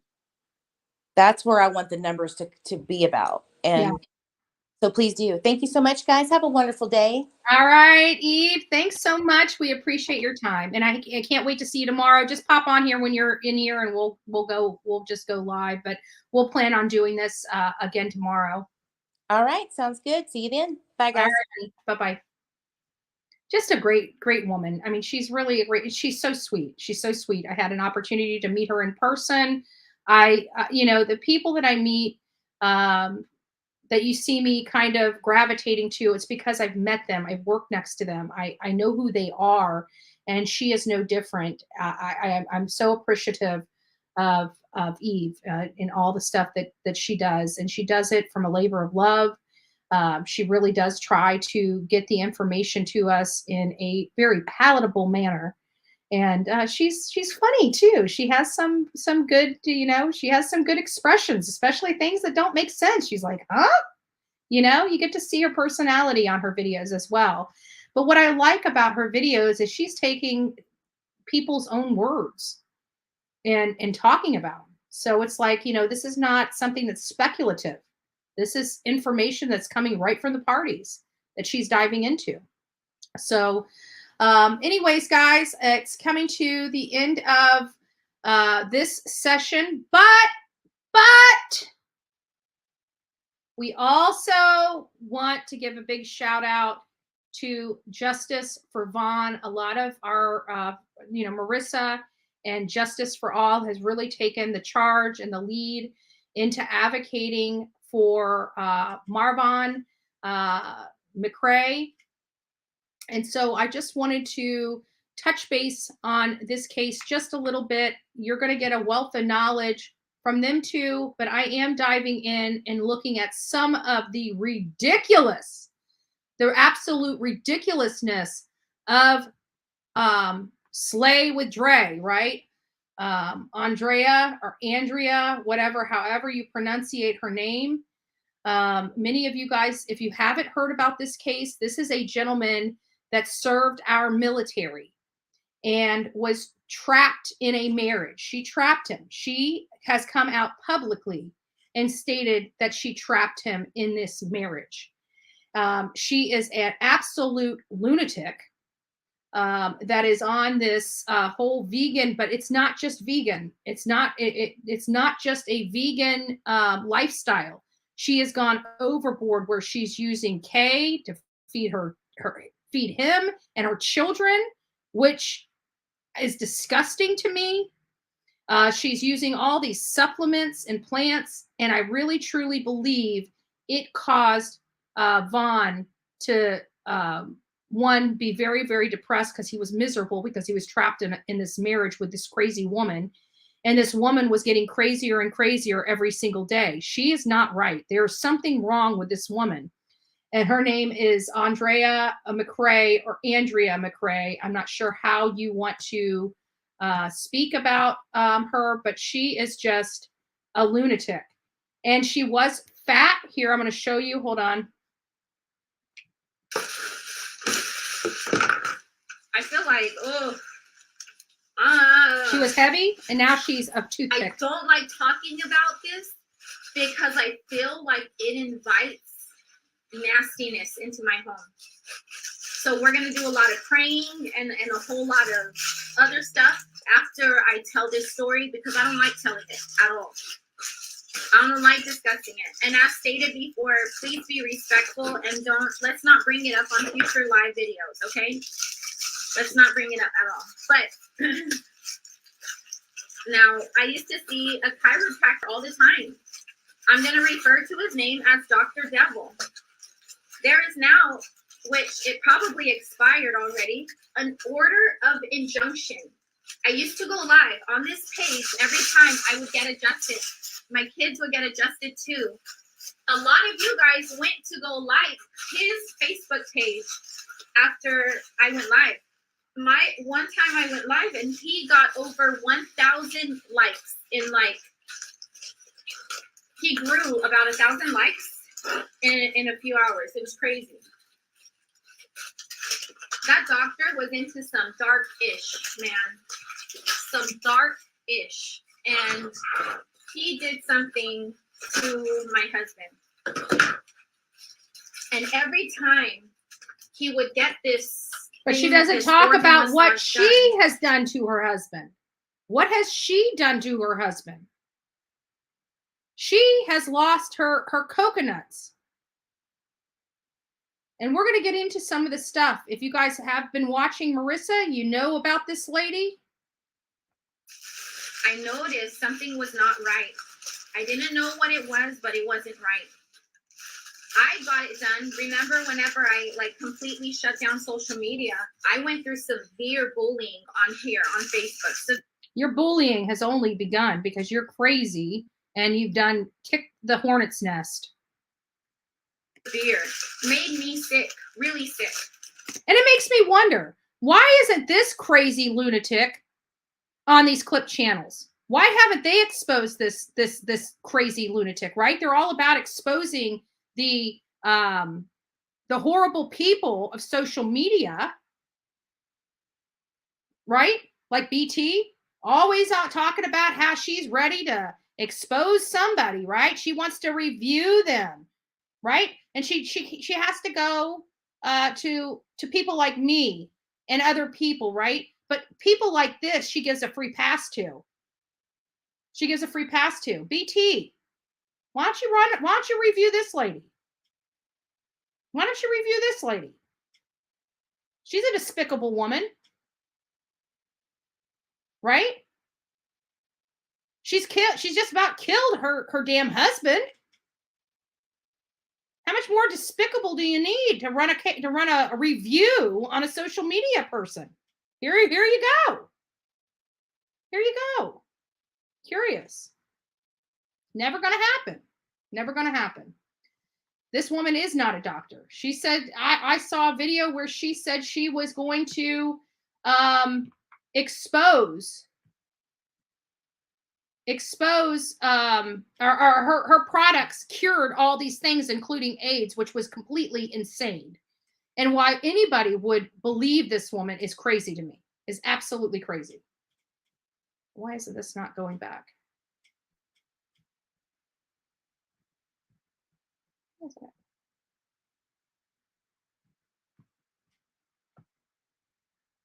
And messed up my gut bad.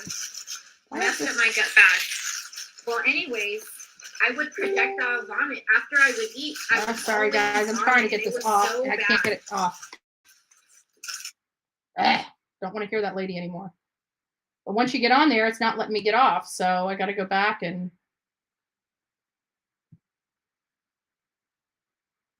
I don't like that.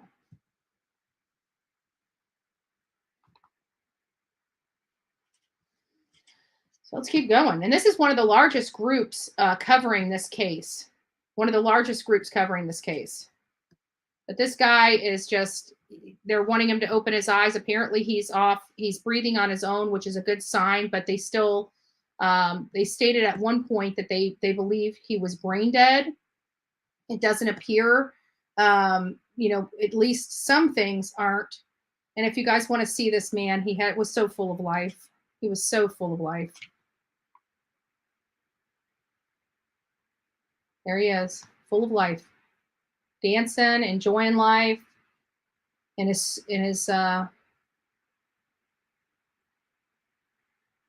was happy at one time. He was happy. And now he's not.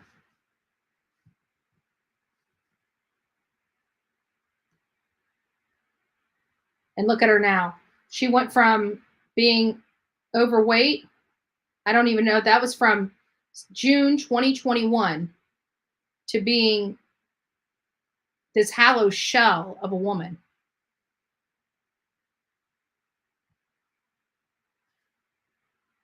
She's just crazy. And here's the, and I'm not going to read this. Maybe I'll read this tomorrow. But this, and I read it on Marissa's page. I was with her and Justice for All. And we went over this report from when they found Vaughan in the shed. And it was pretty expressive. It was very thorough and almost a little too thorough, where it painted a very horrible picture. So it's something that I think we do need to go over on this channel. But again, this man was loved by many. He was happy at one point in his life. And he's an empty shell on life support right now. Apparently, I shouldn't say life support because he's off the breathing tube. But there's his family. It's his family that they were told that could not come into his room and see him while he's on his deathbed. And it's just sad. It is just sad. So I did want to touch on that. I do have several pages up here.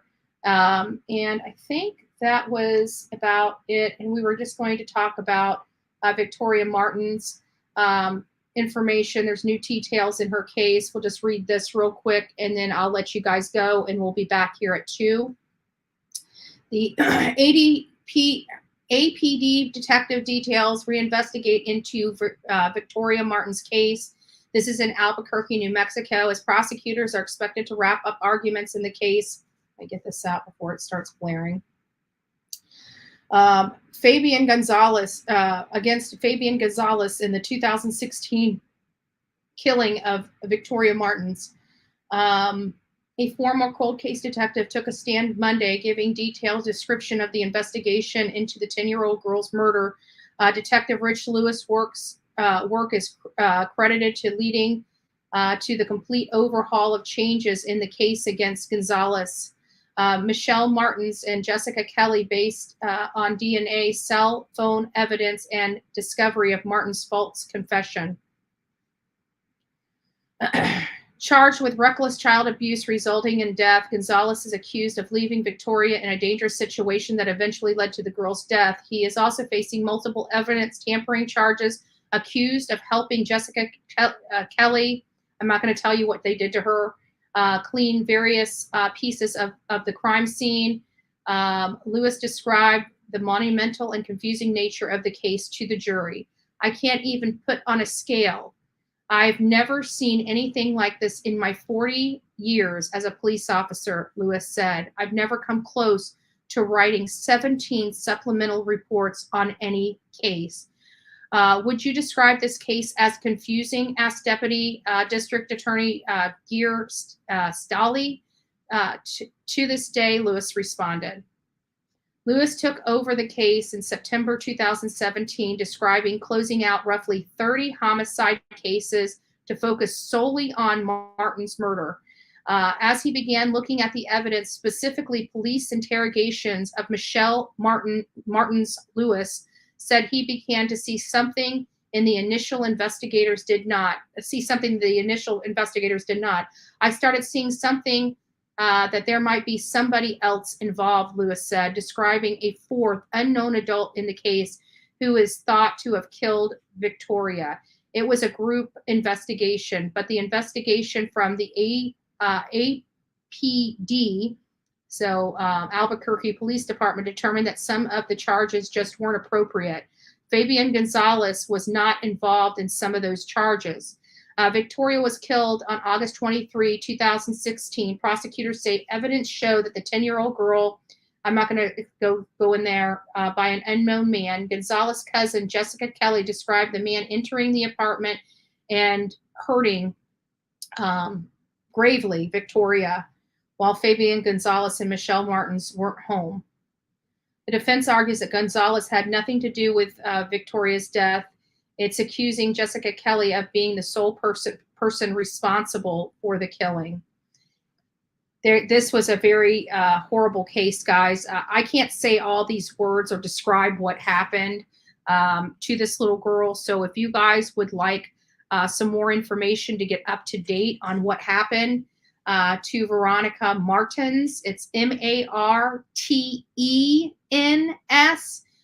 Please go and do your own research on this case. Again, Victoria Martins, very disturbing case out of Albuquerque, New Mexico, and just want to make sure that we bring attention to this case. New information is coming out in this case, and we will be covering more tomorrow morning on this case, as well as justice for Vaughan. This afternoon at 2 p.m., we are going to be covering and having an open panel discussion into the John Benet Ramsey case. So guys, we will see you soon.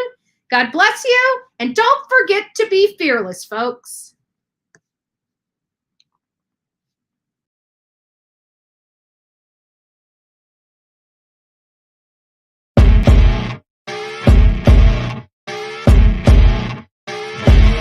As you wake up in the morning, you want to find the latest, greatest information about criminal cases and have an intuitive conversation about the suspects associated with these cases.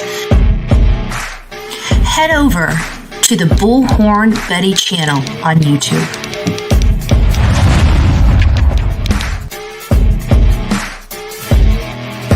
Get breaking news right here on the Bullhorn Betty channel.